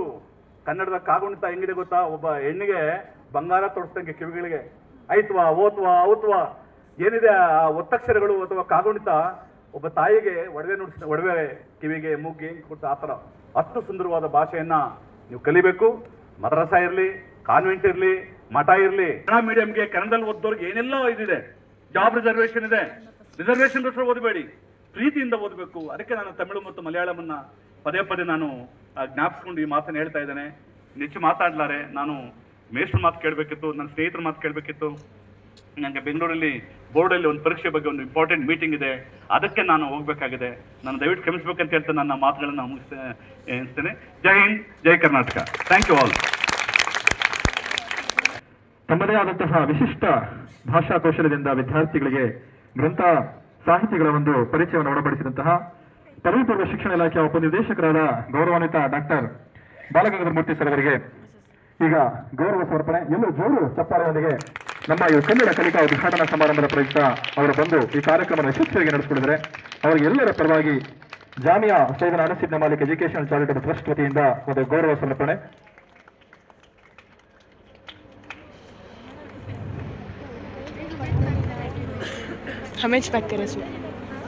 ನಮಸ್ಕಾರ. ಮಕ್ಕಳಿಗೊಂದು ಪ್ರಶ್ನೆ ಕೇಳಲ್ಲ? ಎಷ್ಟು ಜನಕ್ಕೆ ಕನ್ನಡ ಬರುತ್ತೆ? ನಾ ಹೇಳಿದ್ರೆ ಕನ್ನಡ ಅರ್ಥ ಆಗುತ್ತೆ? ಓ, ಮತ್ತೆ ನಿಮಗೇನು ಕನ್ನಡ ಹೇಳಿಕೊಡೋದು? ಬರ್ತಲ್ಲ ಎಲ್ಲ ಕನ್ನಡ. Okay, thank you. ವೇದಿಕೆ ಮೇಲೆ ಕುಳಿತಿರುವ ಎಲ್ಲ ಮಹನೀಯರೇ, ಗುರುಗಳೇ ಮತ್ತು ಸ್ನೇಹಿತರೆ, ತುಂಬ ಸಂತೋಷ ಆಗ್ತಾ ಇದೆ ನನಗೆ. ಯಾಕಂದರೆ ನಾವು ಅಭಿವೃದ್ಧಿ ಪ್ರಾಧಿಕಾರದಿಂದ ನಮ್ಮ ಕಾರ್ಯದರ್ಶಿಯವರು ಸಂತೋಷ್ ಹಾನಗಲ್, ನಮ್ಮ ಸದಸ್ಯರಿದ್ದಾರೆ ರವಿಕುಮಾರ್ ನೀಹಾ, ನಾವು ಸುಮಾರು 45 ಕಡೆ ಕನ್ನಡ ಕಲಿಕಾ ಕೇಂದ್ರ ಶುರು ಮಾಡಿದ್ದೇವೆ. ಈ ಥರ 45 ಕಡೆ, ಬೆಂಗಳೂರು, ಮೈಸೂರು, ಅಲ್ಲೆಲ್ಲ. ಈ 45 ಕಡೆಗಳಲ್ಲಿ ಸುಮಾರು ಒಂದು 3,000 ಜನ ಕನ್ನಡ ಕಲಿತಾರೆ. 3,000 ಜನ ಝೀರೋ ಲೆವೆಲಿಂದ, ಅಂದರೆ ಅವರಿಗೆ ಕನ್ನಡ ಅಂದರೆ ಏನು ಅಂತಲೇ ಗೊತ್ತಿಲ್ಲ, ಅಲ್ಲಿಂದ ಕನ್ನಡ ಮಾತಾಡುವಷ್ಟು ಕನ್ನಡ ಹೇಳಿಕೊಡುತ್ತೆ ನಾವು. ಒಂದು 3 ತಿಂಗಳ ಕಾರ್ಯಕ್ರಮ, ಅದು 3 ಮಂತ್ಸ್ ಪ್ರೋಗ್ರಾಮ್, 3 ತಿಂಗಳ ಕಾರ್ಯಕ್ರಮ. ಎಲ್ಲ ಕಡೆ ನೋಡಿದ್ದೇನೆ. ಆದರೆ ಇಲ್ಲಿಗೆ ಬಂದಾಗ ಬಹಳ ಖುಷಿ ಆಯ್ತು. ಯಾಕೆಂದ್ರೆ ನೀವೆಲ್ಲ ಸೇರಿ ಇಷ್ಟೊಂದು ಸಂಭ್ರಮದಲ್ಲಿ ಈ ಕಾರ್ಯಕ್ರಮ ಮಾಡೋದಿದೆಯಲ್ಲ, ಇದೇ ಫಸ್ಟ್. ಇಷ್ಟೊಂದು ಸಂಭ್ರಮ ನಾನು ಎಲ್ಲಿ ನೋಡಿಲ್ಲ. ಹಾಗಾಗಿ ನಿಮಗೆಲ್ಲರಿಗೂ ಕೂಡ ಇದಕ್ಕೆ ಅಂದರೆ ಒಂದು ಭಾಷೆಯನ್ನ ಕಲಿಬೇಕು ಎಂಬ ಒಂದು ಆಶೆ ಹುಟ್ಟಿ, ಕನ್ನಡ ಕಲಿಯುವುದು ಬಹಳ ಅಗತ್ಯ ನಮ್ಮ ಮಕ್ಕಳು ಎಂಬ ಒಂದು ಪ್ರಜ್ಞೆ ಮೂಡಿದಾಗ ಮಾತ್ರ ಈ ತರ ಕಾರ್ಯಕ್ರಮ ಮಾಡ್ಲಿಕ್ಕೆ ಸಾಧ್ಯ. ಇಲ್ಲದಿದ್ರೆ ಏನಾಗುತ್ತೆ ಅಂದ್ರೆ ಸರ್ಕಾರದ ಒಂದು ಕಾರ್ಯಕ್ರಮಪ್ಪ, ಯಾರೋ ಬರ್ತಾರೆ, ಮಾಡ್ತಾರೆ, ಹೋಗ್ತಾರೆ ಅಂತ. ನನಗೆ ಈ ವಾತಾವರಣ ನೋಡಿದಾಗ ಹಾಗೆ ಇಲ್ಲ. ಹಾಗಾಗಿ ಇಷ್ಟೊಂದು ಖುಷಿ ಕೊಟ್ಟ ನಿಮಗೆ ಎಲ್ರಿಗೂ ಕೂಡ, ಪ್ರಿನ್ಸಿಪಾಲ್ರಿಗೆ, ಸಂಘಟಕರಿಗೆ, ಜಾಮಿಯಾ ಸಂಸ್ಥೆಗೆ ಎಲ್ರಿಗೂ ಕೂಡ ನನ್ನ ಅಭಿನಂದನೆಗಳು, ಕೃತಜ್ಞತೆಗಳು. ನಾವು ಏನು ಮಾಡಿದ್ದೇವೆ ಅಂದರೆ, ಕನ್ನಡ ಹೇಳಿಕೊಡೋದು ನಮ್ಮ ಮಕ್ಕಳಿಗೆ ಗೊತ್ತಿದೆ, ತುಂಬ ಕಷ್ಟದ ಪಠ್ಯ ಪುಸ್ತಕ ನಾವು ಮಾಡಿದ್ದೇವೆ. ಅಂದರೆ ಕರ್ನಾಟಕದಲ್ಲಿ, ಕನ್ನಡ ಅಲ್ಲ ಬೇರೆ, ತುಂಬ ಕಷ್ಟ. ಆದ್ದರಿಂದ ನೀವು ಕರ್ನಾಟಕದಲ್ಲಿ ಯಾರನ್ನೂ ಕೇಳಿ ಅವರೊಂದು ಮಾತು ಹೇಳ್ತಾರೆ, ಕನ್ನಡ ಭಾರಿ ಕಷ್ಟ ಅಂತ. ಇದನ್ನು ಯಾರು ಹೇಳುದು? ಕನ್ನಡಿಗರೇ ಹೇಳುದು, ಬೇರೆ ಭಾಷೆಯವರು ಬಿಡಿ, ಕನ್ನಡಿಗರೇ ಹೇಳುದು ಕನ್ನಡ ಭಾರಿ ಕಷ್ಟ ಅಂತ. ಯಾವ ಭಾಷೆ ಕೂಡ ಕಷ್ಟ ಅಲ್ಲ. ಆದ್ರೆ ನಾವು ಎಷ್ಟೋ ಬಾರಿ ವಿದ್ವಾಂಸರು, ಮೇಷ್ಟ್ರುಗಳು ಕನ್ನಡವನ್ನು ಕಷ್ಟ ಅಂತ ಮಾಡಿ ಇಟ್ಟಿದ್ದೇವೆ. ನಾವು ಏನು ಮಾಡಿದ್ದೇವೆ ಅಂದ್ರೆ, ಈಗ ನೀವೆಲ್ಲ ಕನ್ನಡ ಕಲೀಲಿಕ್ಕೆ ಬಂದ್ರೆ ಕನ್ನಡ ಓದಿರ್ತೀರಾ, ಆ ಈ ಅದು ಸ್ವಲ್ಪ ಕಲಿಬೇಕು. ಒಂದು 4 ದಿವಸ ಅಥವಾ 1 ವಾರ ಆ ಈ ಕಲಿಬೇಕು.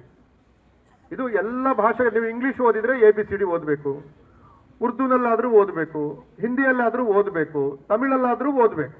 ಇದು ಸ್ವರಗಳು ಅಂತ ಹೇಳ್ತೀವಿ ನಾವು. ಅದರಲ್ಲಿ ನಾನು ಏನು ಮಾಡಿದ್ದೇನೆ ಅಂತಂದ್ರೆ, ಕೆಲವು ಸ್ವರಗಳು 1,000 ವರ್ಷಗಳ ಹಿಂದೆ ಇತ್ತು, 500 ವರ್ಷಗಳ ಹಿಂದೆ ಇತ್ತು, ಈಗ ಇಲ್ಲ. ಈ ಕನ್ನಡದವರು, ನಾವೆಲ್ಲ ಕನ್ನಡಿಗರು ಅಂತ ಹೇಳಿದಾರಲ್ಲ, ಕನ್ನಡಿಗರದು ಒಂದು ಗುಣ ಉಂಟು. ಅವರು ಕೆಲವು ಶಬ್ದಗಳನ್ನು ನುಂಗಿ ಬಿಡುದು, ಬೇಡ ಅಂತ ಗುಳುಮ್ ಅಂತ ಮಾಡಿ ಸುಮ್ಮನೆ ಕೂತ್ಕೊಳ್ಳೋದು. ಹಾಗೆ ಅನೇಕ ಶಬ್ದಗಳು ಕನ್ನಡದಿಂದ ಹೋಗ್ಬಿಟ್ಟಿವೆ. ಈಗ ಉದಾಹರಣೆಗೆ ಞ, ಕುഞ്ഞಣ್ಣ, ಕೈಯಾರ ಕಿഞ്ഞಣ್ಣ ರೈ ಅಂತ ನಮ್ಮಲ್ಲಿ ದೊಡ್ಡ ಸಾಹಿತ್ಯ ಇದ್ದಾರೆ. ಕೈಯಾರ ಕಿഞ്ഞಣ್ಣ ರೈ, ಕಿഞ്ഞಣ್ಣ ಞ.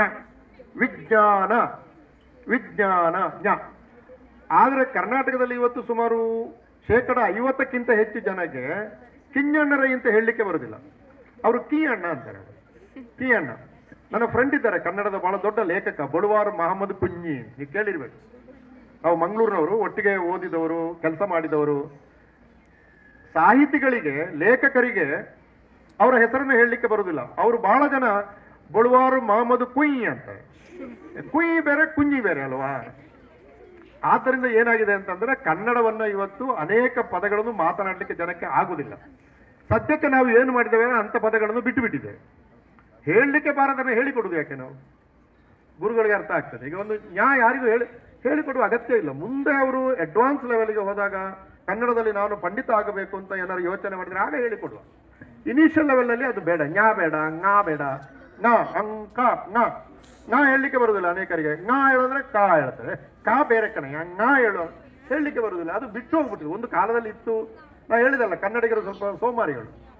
ಆದ್ದರಿಂದ ಅಂಥದನ್ನೆಲ್ಲ ತೆಗೆದು ಸ್ವರ ಕಡಿಮೆ ಮಾಡಿ ಕನ್ನಡದಲ್ಲಿ 52 ಒಟ್ಟು ಹಿಂದೆ, ಈಗ ನಾವು ಅದನ್ನು 32ಕ್ಕೆ ಇಳಿಸಿದ್ದೇವೆ. ಸುಲಭ ಆಯ್ತಾ ಇಲ್ವಾ? ಹಾ, ನೋಡಿದ್ರ ನಗೆ ಬಂತು ನಿಮಗೀಗ. ಸೊ ಅದು ಒಂದು ಕಲಿಬೇಕು. ಅದನ್ನು ಕಲೀಲಿಕ್ಕೆ 1 ವಾರ ಸಾಕು. ಆ ಈ ಹೇಳಿಕೊಡ್ಲಿಕ್ಕೆ 1 ವಾರ ಸಾಕು. ಆಮೇಲೆ ಈ ಭಾಷೆ ನೋಡಿ, ಈಗ ಬಾಲಗುರುಮೂರ್ತಿಯವರು ಇವರೆಲ್ಲ ಹೇಳ್ತಾರೆ ಭಾಷೆಯಲ್ಲಿ ಏನಿದೆ, ಒಂದು ಸರ್ವನಾಮ ಅಂತ ಹೇಳ್ತೀವಿ, ಪ್ರೊನೌನ್ ಅಂದ್ರೆ ಏನು? ನಾನು, ಮೀ, ರೈಟ್, ನಾನು, ಮೈ. ಆಮೇಲೆ ನೀನು, ತು, ರೈಟ್, ನಾನು, ನೀನು. ಇದು ಗೊತ್ತುಂಟಲ್ಲ ನಿಮಗೆ? ನಾನು ಅಂದ್ರೆ ನಾನು, ನೀನು ಅಂದ್ರೆ ನೀನು. ನಾನು ಇವನನ್ನು ತೋರಿಸಿ ನಾನು ಅಂದ್ರೆ ತಪ್ಪು. ನನ್ನನ್ನು ನಿಮ್ಮ ಹತ್ರ ಮಾತಾಡುವಾಗ ನೀನು ಅಂದ್ರೆ ತಪ್ಪು. ಆದ್ದರಿಂದ ಭಾಷೆಯನ್ನು ಕಲಿಯುವ ಮೊದಲ ಹೆಜ್ಜೆ ಯಾವುದು ಅಂದ್ರೆ ಸರ್ವನಾಮಗಳನ್ನು ಸರಿಯಾಗಿ ಬಳಸಲಿಕ್ಕೆ ಕಲಿಯುವುದು. ಅದು ಹೆಚ್ಚಿಲ್ಲ, ನಾನು ಅದನ್ನು ಸರಳಗೊಳಿಸಿ ಒಟ್ಟು ನೀವು 11 ಪದಗಳನ್ನು ಕಲ್ತ್ರೆ ಸಾಕು. ನೋಡಿ, ಅಕ್ಷರಗಳು 52 ಇದ್ದದನ್ನು 32ಕ್ಕೆ ಇಳಿಸಿದ್ದೇನೆ. ಸುಲಭ ಆಯ್ತಾ? ಸರ್ವನಾಮಗಳು ಕೇವಲ 11, ನಾನು, ನೀನು. ಈಗ ನಾನು ಒಬ್ಬ, ನಾವು ಇಬ್ಬರು ಇದ್ದೇವಪ್ಪ, ಇಷ್ಟು ಜನ ಇದ್ದೇವೆ. ಆದ್ದರಿಂದ ನಾನು, ನಾವು ಆಯ್ತು, ಹೌದಾ? ನಾವು ಆಯ್ತು. ನೀನು, ನೀವು ಆಯ್ತು. ನಾನು, ನೀವು ಆಯ್ತು. ಆಮೇಲೆ 3rd ಪರ್ಸನ್ ಅಂತ ಹೇಳ್ತೀವಿ, ಅಲ್ಲಿದ್ದಾನೆ ದೂರದಲ್ಲಿ, ಅವನು. ಅಲ್ಲಿ ಒಬ್ಬರಿಗಿಂತ ಹೆಚ್ಚು ಜನ ಇದ್ದಾರೆ, ಆವಾಗ ಅವರು. ಆಯ್ತಾ? ನೋಡಿ, ನಾನು, ನಾವು 2, ನೀನು, ನೀವು, ಅವನು, ಅವರು, ಒಟ್ಟು 6 ಆಯ್ತಾ? ಅಷ್ಟೇ. ಈಗ ಏನು ಮಾಡ್ಬೇಕು ಇದಕ್ಕೆ? ನಮ್ಮಲ್ಲಿ ದೇವರು ಗಂಡು ಹೆಣ್ಣು ಅಂತ ಮಾಡಿದ್ದಾನೆ. ಈಗ ಒಬ್ಬನ ಹೆಸರು ಹೇಳುವಾಗ ಅಥವಾ ಒಬ್ಬರನ್ನು ಕರೆಯುವಾಗ ಗಂಡು ಮತ್ತು ಹೆಣ್ಣು ಎಂಬ ವ್ಯತ್ಯಾಸ ಭಾಷೆಯಲ್ಲಿ ಇರಬೇಕು. ನಾವು ಅಮ್ಮ ಅಂತ ಹೇಳ್ತೀವಿ. ಹೆಚ್ಚಿನ ಮಕ್ಕಳು ಬಳಸುವ ಮೊದಲ ಶಬ್ದ ಅಮ್ಮ. ತಾಯಿಯ ಗರ್ಭದಿಂದ ಬಂದ ಮೇಲೆ ಹಾಲು ಕುಡಿತಾ ಕುಡಿತಾ ಅಮ್ಮ ಅದು ಮೊದಲ ಶಬ್ದ. ಅಪ್ಪ ಅಂದ್ರೆ ಗಂಡು, ಅಮ್ಮ ಅಂದ್ರೆ ಹೆಣ್ಣು. ಇದು ವ್ಯತ್ಯಾಸ ಗೊತ್ತಿರಬೇಕು ನಮಗೆ. ಆದ್ದರಿಂದ ಒಂದು ಕಲ್ತ್ರೆ ನಮಗೆ ಅಲ್ಲಿ ಲಿಂಗ ವ್ಯತ್ಯಾಸ ಇಲ್ಲ. ಅದನ್ನು ಇವಳು, ನಿಮ್ಮ ಹೆಸರು ಗೊತ್ತಿಲ್ಲ ನನಗೆ, ನೀವು ಹೇಳ್ಬೋದು, ನೀವು ಹೇಳ್ಬೋದು. ಸುಲಭ ಆಯ್ತಾ ಇಲ್ವಾ? ಹೆಚ್ಚೆಚ್ಚು ಬಂದ್ರೆ ಕಷ್ಟ, ಬಾಯ್ಪಾಠ ಕಲಿಬೇಕಲ್ಲ. ಕಡಿಮೆ ಮಾಡಿದಷ್ಟು ಸುಲಭ. ಆದ್ರಿಂದ ನಾನುಗೆ ಲಿಂಗ ಇಲ್ಲ, ಲಿಂಗ ವ್ಯತ್ಯಾಸ ಇಲ್ಲ, ಗಂಡು ಹೆಣ್ಣು ವ್ಯತ್ಯಾಸ ಇಲ್ಲ. ಆದ್ರಿಂದ ನಾನು ನಮ್ಮ ಕಡೆ ಜಾರಿ ಭಾಷೆಯಲ್ಲಿ ನಾನು ಅಂತ ಹೇಳ್ತಾರೆ, ಮೇ ಅಷ್ಟೇ. ಆಯ್ತಾ? ನೀನು ಅಂತಲೂ ಹೇಳ್ಬೋದು, ನಾನು ನಿಮಗೆ ನೀವು ಅಂತಲೂ ಹೇಳ್ಬೋದು, ನೀನು ಅಂತ ಹೇಳ್ಬೋದು, ನೀವು ಅಂತ ಹೇಳ್ಬೋದು. ಗಂಡು ಹೆಣ್ಣು ವ್ಯತ್ಯಾಸ ಇಲ್ಲ. ಅದು ಸುಲಭ ಆಯ್ತು ನಮಗೆ. ಹೇಳಿಕೊಡ್ಲಿಕ್ಕೆ ಎಷ್ಟು ಸುಲಭ. ಒಂದ್ಸರಿ ಒಂದು ಸರಿ ಹೇಳಿಕೊಟ್ರೆ 1 ತಿಂಗಳಲ್ಲಿ ಕನ್ನಡ ಹೇಳಿಕೊಡ್ಬೋದು. ನಮ್ಮ ಪಂಡಿತರು ಏನು ಮಾಡಿದ್ದಾರೆ ಅಂದ್ರೆ ಇದನ್ನು ಸಂಸ್ಕೃತ ವ್ಯಾಕರಣ ಎಲ್ಲ ಇಟ್ಟುಕೊಂಡು ಮನುಷ್ಯರಿಗೆ ಅರ್ಥ ಆಗದಾಗೆ ಮಾಡಿಟ್ಟಿದ್ದಾರೆ. ಅದು ಬೇಡ ನಮಗೆ. ಅದು ಒಂದು ಕಾಲದಲ್ಲಿ, ಈಗ ದೊಡ್ಡ ನೀವು PhD ಎಲ್ಲ ಮಾಡುದಿದ್ರೆ ಆವಾಗ ಮಾಡಿಕೊಳ್ಳಿ, ಪಂಪನನ್ನು ಓದ್ತಿರೋ ಅದೆಲ್ಲ ಹೇಳುವ. ಈಗ ನಾವು ಬೇಸಿಕ್ ಹೇಳಿಕೊಡುವಾಗ ಏನಂದ್ರೆ ನಾನು, ನೀನು, ನೀವು ವ್ಯತ್ಯಾಸ ಇಲ್ಲ. ಆಯ್ತಾ? ಈಗ ಅವನು ಬಂದಾಗ ವ್ಯತ್ಯಾಸ ಆಗ್ತದೆ. ಅವನು, ಅವಳು, ಕರೆಕ್ಟ್, ವ್ಯತ್ಯಾಸ ಬಂತು. ನೋಡಿ, ಅಲ್ಲಿಗೆ 8 ಆಯ್ತು ಒಟ್ಟು. ಅವನು, ಅವಳು. ಅದಕ್ಕೆ ನಂಬರ್ ಸೇರಿಸಿದ್ರೆ ಅವರು ಆದ್ರೆ ಅವರು ಮಕ್ಕಳು ವ್ಯತ್ಯಾಸ ಇಲ್ಲ. ನೋಡಿ, ಹೆಣ್ಣು ಮಕ್ಕಳಿಗೂ ಆಗ್ತದೆ, ಗಂಡು ಮಕ್ಕಳಿಗೂ ಆಗ್ತದೆ. ನಾನು ಯಾಕೆ ಹೇಳುದಂದ್ರೆ ಕಡಿಮೆ ಪದಗಳು ಇದ್ದಷ್ಟು ಭಾಷೆ ಕಲಿಯುವುದು ಸುಲಭ ಅಂತ ನಾವು ಹಾಗೆ ಮಾಡಿದ್ದೇವೆ ಅಂತ. ಆದ್ರಿಂದ ನಿಮಗೆ ಕನ್ನಡ ಕಲಿಯುವುದು ಉಂಟಲ್ಲ, ಏನು ಕಷ್ಟ ಆಗೋದಿಲ್ಲ. ಸ್ವಲ್ಪ ಮನಸ್ಸಿರ್ಬೇಕಷ್ಟೆ, ಮನಸ್ಸಿರ್ಬೇಕು. ಇದು ನಾನು ಕಲಿಬೇಕು. ನಾನು ಇಲ್ಲಿಂದ ಹೊರಗಡೆ ಹೋಗಿ ಅಂದ್ರೆ ಇದರ ಹಿಂದೆ ಒಂದು ನನ್ನ ಯೋಚನೆ ಏನು, ನಾನು ಅದನ್ನು ಮಕ್ಕಳಿಗೆ ಹೇಳಬೇಕಾಗಿಲ್ಲ, ಮೇಷ್ಗಳಿಗೆ ಗೊತ್ತಿದೆ. ನಮ್ಮಲ್ಲಿ ಬಹುಸಂಖ್ಯಾತರು ಮತ್ತು ಅಲ್ಪಸಂಖ್ಯಾತರ ನಡುವಿನ ವ್ಯತ್ಯಾಸ ಸ್ವಲ್ಪ ಜಾಸ್ತಿ ಆಗ್ತಾ ಇರುವಾಗ ಅದನ್ನು ಹತ್ತಿರ ತರುವುದಕ್ಕೆ ನಾವು ಈ ಕೆಲಸ ಮಾಡುವುದು. ಹತ್ತಿರ ಬರಬೇಕು, ನಾವೆಲ್ಲ ಒಟ್ಟಿಗೆ ಕೆಲಸ ಮಾಡಬೇಕು. ನೋಡಿ, ಹಿಂದೆ ಹಾವೇರಿಯಲ್ಲಿ ಒಂದು ಸಾಹಿತ್ಯ ಸಮ್ಮೇಳನ ಆಯಿತು. ಆವಾಗ ಅಲ್ಲಿ ಈಗ ನಮ್ಮ ಕನ್ನಡದಲ್ಲಿ ಬಳುವಾರ ಮಹಮ್ಮದ್ ಕುಂಜಿ, ಸಾರಾ ಅಬುಬಕರು, ಮೊನ್ನೆ ಬೂಕರ್ ಪ್ರಶಸ್ತಿ ಬಂದಂತ ಬಾನು ಮುಸ್ತಾಕ್, ನನ್ನ ಗೆಳೆಯ ಫಕೀರ್ ಮೊಹಮ್ಮದ್ ಕಟ್ಪಾಡಿ, ಇಂಥ ಲೇಖಕರು ತುಂಬಾ ಇದ್ದಾರೆ. ಬಶೀರು, ಇವರ ತುಂಬಾ ಲೇಖಕರಿದ್ದಾರೆ. ಹಾವೇರಿ ಸಾಹಿತ್ಯ ಸಮ್ಮೇಳನದಲ್ಲಿ ಒಬ್ಬ ಮುಸ್ಲಿಮರನ್ನು ಕರೆದರು, ಒಬ್ಬ ಲೇಖಕ. ನಾನು ಹೇಳಿದೆ ತಪ್ಪು, ಇದು ಮುಸ್ಲಿಮರು ತುಂಬಾ ಲೇಖಕರಿದ್ದಾರೆ, 4-5 ಜನರಾದ್ರೂ ಕರೀರಿ ಅಂತ. ಕರೀಲಿಲ್ಲ, ಗಲಾಟೆ ಆಯ್ತು. ನಾವು ಬೇರೆ ಸಮಾವೇಶ ಮಾಡಿದ್ವಿ. ಆಗ ನಾನೊಂದು ಪಟ್ಟಿ ಮಾಡಿದೆ, ಮುಸ್ಲಿಮರು ಎಷ್ಟು ಜನ ಬರಹಗಾರರಿದ್ದಾರೆ ಕನ್ನಡದಲ್ಲಿ ಬರೆಯುವ ಲೇಖಕರು, ಅಂದ್ರೆ ಕತೆ ಬರಿಬಹುದು, ಅವರು ಕವನ ಬರಿಬಹುದು, ಪ್ರಬಂಧ ಬರಿಬಹುದು, ಕುರಾನ್ ಬಗ್ಗೆ ಬರೆದಿರ್ಬೋದು, ಅಥವಾ ಪ್ರವಾದಿ ಮೊಹಮ್ಮದರ ಬಗ್ಗೆ ಬರೆದಿರ್ಬೋದು, ಮೊಹರಂ ಬಗ್ಗೆ ಬರೆದಿರ್ಬೋದು. ಹೀಗೆ ಬರ್ದವರ ಸಂಖ್ಯೆ ನನ್ನ ಹತ್ರ ಇರುವುದು 890. ಅಂದ್ರೆ ದೊಡ್ಡ ಸಂಖ್ಯೆಯಲ್ಲಿ ಮುಸ್ಲಿಮರು ಕನ್ನಡದಲ್ಲಿ ಬರಿತಾ ಇರುವುದಿದೆಯಲ್ಲ, ಇದು ಶುಭ ಶಕುನ ಅಂತ. ಇದು ಬಹಳ ಒಳ್ಳೇದಿದೆ. ನೀವು ನಿಮ್ಮ ಮಾತೃಭಾಷೆ ಉರ್ದು ಖಂಡಿತ ಇಟ್ಟುಕೊಳ್ಳಿ. ಅದನ್ನು ಬಿಟ್ಟು ಕನ್ನಡ ಕಲಿಬೇಕು ಅಂತ ಹೇಳುವ ಮನುಷ್ಯನೇ ಅಲ್ಲ ನಾನು. ಅದು ಮಾತೃಭಾಷೆ ನಿಮ್ಮ ಹತ್ರ ಇರಲಿ. ನನ್ನ ಮಾತೃಭಾಷೆ ತುಳು ಅಂತ ಒಂದು ಭಾಷೆ, ನನ್ನ ಮಾತೃಭಾಷೆ. ನನ್ನ ಹೊಟ್ಟೆ ತುಂಬಿಸುವ ಭಾಷೆ ಕನ್ನಡ. ನಾನು 25 ವರ್ಷ ಡೆಲ್ಲಿಲಿದ್ದೆ, ಅಲ್ಲಿ ನಾನು ಮಾತಾಡಿದ್ದು ಹಿಂದಿ. ನಾನು ಜವಾಹರ್ಲಾಲ್ ನೆಹರು ಯೂನಿವರ್ಸಿಟಿಯಲ್ಲಿ ಅಷ್ಟು ವರ್ಷ ಕೆಲಸ ಮಾಡಿದೆ, ಅಲ್ಲಿ ನಾನು ಮಾತಾಡ್ತಾ ಇದ್ದದ್ದು ಇಂಗ್ಲಿಷ್. ನನ್ನ ಹತ್ರ ನನ್ನ ಮಾತೃಭಾಷೆ ತುಳು ಇದೆ, ನನ್ನ ಹೊಟ್ಟೆ ತುಂಬಿಸುವ ಭಾಷೆ ಕನ್ನಡ ಇದೆ. ಉತ್ತರ ಭಾರತಕ್ಕೆ ಹೋದ್ರೆ ಹಿಂದಿ ಇದೆ, ಅಂತಾರಾಷ್ಟ್ರೀಯ ಮಟ್ಟಕ್ಕೆ ನ್ಯೂಯಾರ್ಕ್ಗೋ ಅಮೆರಿಕಕ್ಕೆ ಹೋದ್ರೆ ನನಗೆ ಬೇಕಾದಷ್ಟು ಇಂಗ್ಲಿಷ್ ಇದೆ. ನನಗೇನು ತೊಂದರೆ ಆಗಿದೆ? ಅಥವಾ ನನಗೆ ಇಷ್ಟು ಭಾಷೆ ಗೊತ್ತಿರೋದ್ರಿಂದ ಬೇರೆಯವರಿಗೆ ಏನು ತೊಂದರೆ ಆಗಿದೆ? ಆದ್ದರಿಂದ ಅವೆಲ್ಲ ಪೊಲಿಟಿಕ್ಸ್, ನಾವು ಅದಕ್ಕೆ ಹಿಡಿದು ಬೇಡ. ಆದ್ದರಿಂದ ನಿಮ್ಮ ಮಾತೃಭಾಷೆಯನ್ನ ಇಟ್ಟುಕೊಳ್ಳಿ. ಆದರೆ ಸಾರ್ವಜನಿಕ ವಲಯಕ್ಕೆ ಬಂದಾಗ, ಒಂದು ಕಾರ್ಯಕ್ರಮಕ್ಕೆ ಹೋದಾಗ ರಾಜ್ಯ ಭಾಷೆ, ನೀವು ಒಡಿಶಾಕ್ಕೆ ಹೋದ್ರೆ ಒಡಿಯಾ ಕಲಿಬೇಕಾಗ್ತದೆ, ಮಹಾರಾಷ್ಟ್ರಕ್ಕೆ ಹೋದ್ರೆ ಮರಾಠಿ ಕಲಿಬೇಕಾಗ್ತದೆ, ತಮಿಳುನಾಡಿಗೆ ಹೋದ್ರೆ ತಮಿಳು ಕಲಿಬೇಕಾಗ್ತದೆ, ಕೇರಳಕ್ಕೆ ಹೋದ್ರೆ ಮಲಯಾಳ ಕಲಿಬೇಕಾಗ್ತದೆ. ಇದು ಭಾರತೀಯರಾಗಿ ನಮ್ಮ ಕರ್ತವ್ಯ. ರಾಜ್ಯ ಭಾಷೆಯನ್ನು ನೀವು ಮಾತಾಡದೆ ಹೋದ್ರೆ ಏನಾಗ್ತದಂದ್ರೆ, ರಾಜ್ಯ ಭಾಷೆಯನ್ನು ಮಾತನಾಡುವ ಜನಗಳಿಗೂ ಆ ಭಾಷೆಯನ್ನು ಮಾತನಾಡದೇ ಇರುವ ಜನಗಳಿಗೂ ಒಂದು ಸಣ್ಣ, ಈಗ ಇವನು ಮೊಬೈಲ್ ಅಂತ ಹೇಳ್ತೀವ, ಹೇಳುದಿಲ್ಲ ಅಲ್ವಾ? ಇವಳು ಮೊಬೈಲ್ ಅಂತ ಹೇಳ್ತೀವ, ಏನ್ ಹೇಳ್ತೀವಿ? ಇದು ಮೊಬೈಲ್ ಅಂತ ಹೇಳ್ತೀವಿ. ಆದ್ದರಿಂದ ಥರ್ಡ್ ಪರ್ಸನ್ ನ್ಯೂಟರ್ ಜೆಂಡರ್ ಅಂತ ಹೇಳೋದು. ನ್ಯೂಟರ್ ಇದು ಇದೆ ಕನ್ನಡದಲ್ಲಿ. ಈಗ ಇದರಲ್ಲಿ ಒಂದಲ್ಲ ಎರಡಿದೆ. ಆದ್ದರಿಂದ ಅವು, ಅದು, ಅವು ಇಷ್ಟೇ ನೋಡಿ. ಇದು ಸೇರಿದ್ರೆ ಒಟ್ಟು 11 ಆಯ್ತು. ಈ 11 ಪದ ಕಲೀಲಿಕ್ಕೆ ಎಷ್ಟಮ್ಮ ಕಷ್ಟ ಬೇಕು? ಯಾರಿಗೂ ಕಷ್ಟ ಆಗಬಾರದು ಅಲ್ವಾ? ಯಾರಿಗೂ ಕಷ್ಟ ಆಗಬಾರದು. ಇದಾದ ಮೇಲೆ ನಮ್ಮಲ್ಲಿರೋದು ನೌನ್ಗಳು, ನಾಮಪದಗಳು ಅಂತ. ಇದೆಲ್ಲ ಈಗ ಮೊಬೈಲ್ ಒಂದು ನಾಮಪದ. ಅವರು ಪ್ರಿನ್ಸಿಪಾಲ್ರು, ಅದು ಮೊಬೈಲು. ಯಾರಾದ್ರೂ ತಪ್ಪಿ ಅವನು ಬೆಲೂನ್ ಅಂದ್ರೆ ತಪ್ಪು, ನಿನಗೆ ಭಾಷೆ ಬರಲಿಲ್ಲ ಅಂತ ಅರ್ಥ. ನಾವು ನೋಡಿ, ನಾನು ಹೇಳುದು ಎಲ್ಲ ಕಡೆ ಬಹಳ ದೊಡ್ಡ ಬೈಗಳು ಜಗತ್ತಿನಲ್ಲಿ ಯಾವುದಂದ್ರೆ ಅವನಿಗೆ ಭಾಷೆ ಇಲ್ಲ ಅಂತ ಹೇಳ್ತೀವಲ್ಲ, ಅದಕ್ಕಿಂತ ದೊಡ್ಡ ಬೈಗಳೇ ಇಲ್ಲ. ಯಾಕಂದ್ರೆ ಭಾಷೆ ಎಲ್ಲವನ್ನು ಕಟ್ಟುವುದು. ಆದ್ದರಿಂದ ನಾವು ಅದು ಬೆಲೂನು, ಇದು ಬೋರ್ಡು, ಅವರು ಮೇಷ್ಟ್ರು, ಇವರು ಗೆಳೆಯರು. ಇದನ್ನು ಅಂದ್ರೆ ಸರ್ವನಾಮಗಳಿಗೂ ನಾಮಪದಗಳಿಗೂ ಸಂಬಂಧ ಕಲಿಸಿದ್ರೆ ನಿಮಗೆ 40-50% ಕನ್ನಡ ಬಂತು. ಆಮೇಲೆ ಇರೋದು ಕ್ರಿಯಾಪದ. ನಾನು ಹೋಗುತ್ತೇನೆ, ಅವನು ಹೋಗುತ್ತಾನೆ, ಅದು ಹೋಗುತ್ತದೆ. ವ್ಯತ್ಯಾಸ ಗೊತ್ತಾಯ್ತಲ್ಲ? ನಾನು ಹೋಗುತ್ತೇನೆ, ತೇನೆ. ಅವನು ಹೋಗುತ್ತಾನೆ, ನೋಡಿ, ತೇನೆ, ತಾನೆ. ಇದರಲ್ಲಿ ತುಂಬಾ ವ್ಯತ್ಯಾಸ ಇದೆ. ಅದೇ ಅದು ಹೋಗುತ್ತದೆ, ನಾಯಿ ಹೋಗುತ್ತದೆ, ಹಂದಿ ಹೋಗುತ್ತದೆ, ದನ ಹೋಗುತ್ತದೆ, ಮನುಷ್ಯ ಹೋಗುತ್ತಾನೆ, ಹುಡುಗಿ ಹೋಗುತ್ತಾಳೆ. ನೋಡಿ, ಈ 3 ಸರ್ವನಾಮ, ನಾಮಪದ ಮತ್ತು ಕ್ರಿಯಾಪದ ಇಷ್ಟನ್ನು ಸೇರಿಸಿದ್ರೆ ಕನ್ನಡ ಬಂತು. ನನ್ನ ಪ್ರಕಾರ ಅದಕ್ಕಿಂತ ಹೆಚ್ಚು ಕನ್ನಡ ಈ ಹಂತದಲ್ಲಿ ಬೇಕಾಗಿಲ್ಲ. ಅದು ಆಮೇಲೆ ಮತ್ತೆ ನೋಡುವ. ಅವರು ಅಡ್ವಾನ್ಸ್ ಲೆವೆಲ್ ನಮಗೆ ಇನ್ನೂ ಹೆಚ್ಚಿನ ಕನ್ನಡ ಬೇಕು, ಕುವೆಂಪು, ಬೇಂದ್ರೆ ಓದಬೇಕಂದ್ರೆ ಓದಿಸೋಣ, ಅದೇನು ಸಮಸ್ಯೆ ಇಲ್ಲ. ಆದರೆ ಈ ಹಂತದಲ್ಲಿ ಅವರಿಗೆ ಒಂದು ಆತ್ಮವಿಶ್ವಾಸ ಬೆಳೆಯುವ ಹಾಗೆ ಸರಳ ಕನ್ನಡವನ್ನು ಹೇಳಿಕೊಡೋದಕ್ಕೆ ಬೇಕಾದಂತ ಒಂದು ಪಠ್ಯಕ್ರಮವನ್ನು ನಾವು ಮಾಡಿದ್ದೇವೆ. ಪಠ್ಯಕ್ರಮವನ್ನು ನಾವು ಕೊಡ್ತೀವಿ. ತೀರಾ ಅಗತ್ಯ ಬಿದ್ದರೆ ಮೇಷ್ಟ್ರುಗಳ ಜೊತೆ ಬೇರೆ ಒಂದು ಸಂದರ್ಭದಲ್ಲಿ ಕುಳಿತು ಅದರ ಬಗ್ಗೆ ನಾವು ಚರ್ಚೆ ಮಾಡಿ ಇನ್ನಷ್ಟು ಪರಿಣಾಮಕಾರಿಯಾಗಿ ಹೇಗೆ ಮಾಡಬಹುದು ಅಂತ. ಇನ್ಸ್ಟ್ರಕ್ಷನ್ಗಳೆಲ್ಲ ಉರ್ದುನಲ್ಲಿದೆ, ಅಂದ್ರೆ ಉರ್ದು ಅಕಾಡೆಮಿ ಅದನ್ನು ಮಾಡ್ತಾ ಇದೆ. ನನ್ನ ಈಗಿರುವ ಪುಸ್ತಕದಲ್ಲಿ ಇಂಗ್ಲಿಷಲ್ಲಿದೆ, ಆದರೆ ಅದನ್ನು ಉರ್ದುವಲ್ಲಿ ಮಾಡಿದ್ರೆ ಎಲ್ಲರೂ ಕೂಡ ಅದನ್ನು ಸುಲಭವಾಗಿ ಓದಿಕೊಳ್ಬಹುದು. ಹೀಗಾಗಿ ಗೆಳೆಯರೇ, ಒಂದು ಕನ್ನಡವನ್ನು ಓದುವುದು, ರಾಜ್ಯ ಭಾಷೆಯಾದ ಕನ್ನಡವನ್ನು ಓದುವುದು ಒಂದು ರಾಜ್ಯದಲ್ಲಿರುವ ಎಲ್ಲರಿಗೂ ಕೂಡ ಬಹಳ ಅಗತ್ಯವಾದ ಕೆಲಸ. ಇದರಲ್ಲಿ ನಾವು ರಾಜಕೀಯ ಮಾಡಬಾರ್ದು, ಭಾಷಾ ರಾಜಕೀಯ ಇಲ್ಲ. ಇದು ನಿಮ್ಮ ಅಭಿವೃದ್ಧಿಗೆ, ನೀವು ಬಹುಸಂಖ್ಯಾತರ ಜೊತೆ ಕೆಲಸ ಮಾಡುವುದಕ್ಕೆ ಮತ್ತು ಈ ರಾಜ್ಯದ ಅನುಭವವನ್ನು ನಿಮ್ಮ ಭಾಷೆಯಲ್ಲಿ ಹೇಳಿ ನೀವು ಲೇಖಕರಾಗ್ತಿರೋ, ವಿಜ್ಞಾನಿಗಳಾಗ್ತಿರೋ, ಅಥವಾ ಡಾಕ್ಟರ್ಗಳಾಗ್ತಿರೋ. ನೀವು ಡಾಕ್ಟರ್ಗಳಾದ್ರೆ ನಿಮ್ಮ ಹತ್ರ ಬರುವ ಪೇಷಂಟ್ಸ್ ಯಾರು? ಇಲ್ಲಿಂದಲೇ ಬರ್ತಾರೆ. ನೀವು ಅವ್ರಿಗೆ ಕನ್ನಡದಲ್ಲಿ ಹೇಳಲೇಬೇಕಲ್ಲ. ನಾವು ನಿಮಾನ್ಸಲ್ಲಿ 160 ನರ್ಸ್ಗಳಿಗೆ ಕನ್ನಡ ಕಲಿಸಿದ್ವಿ.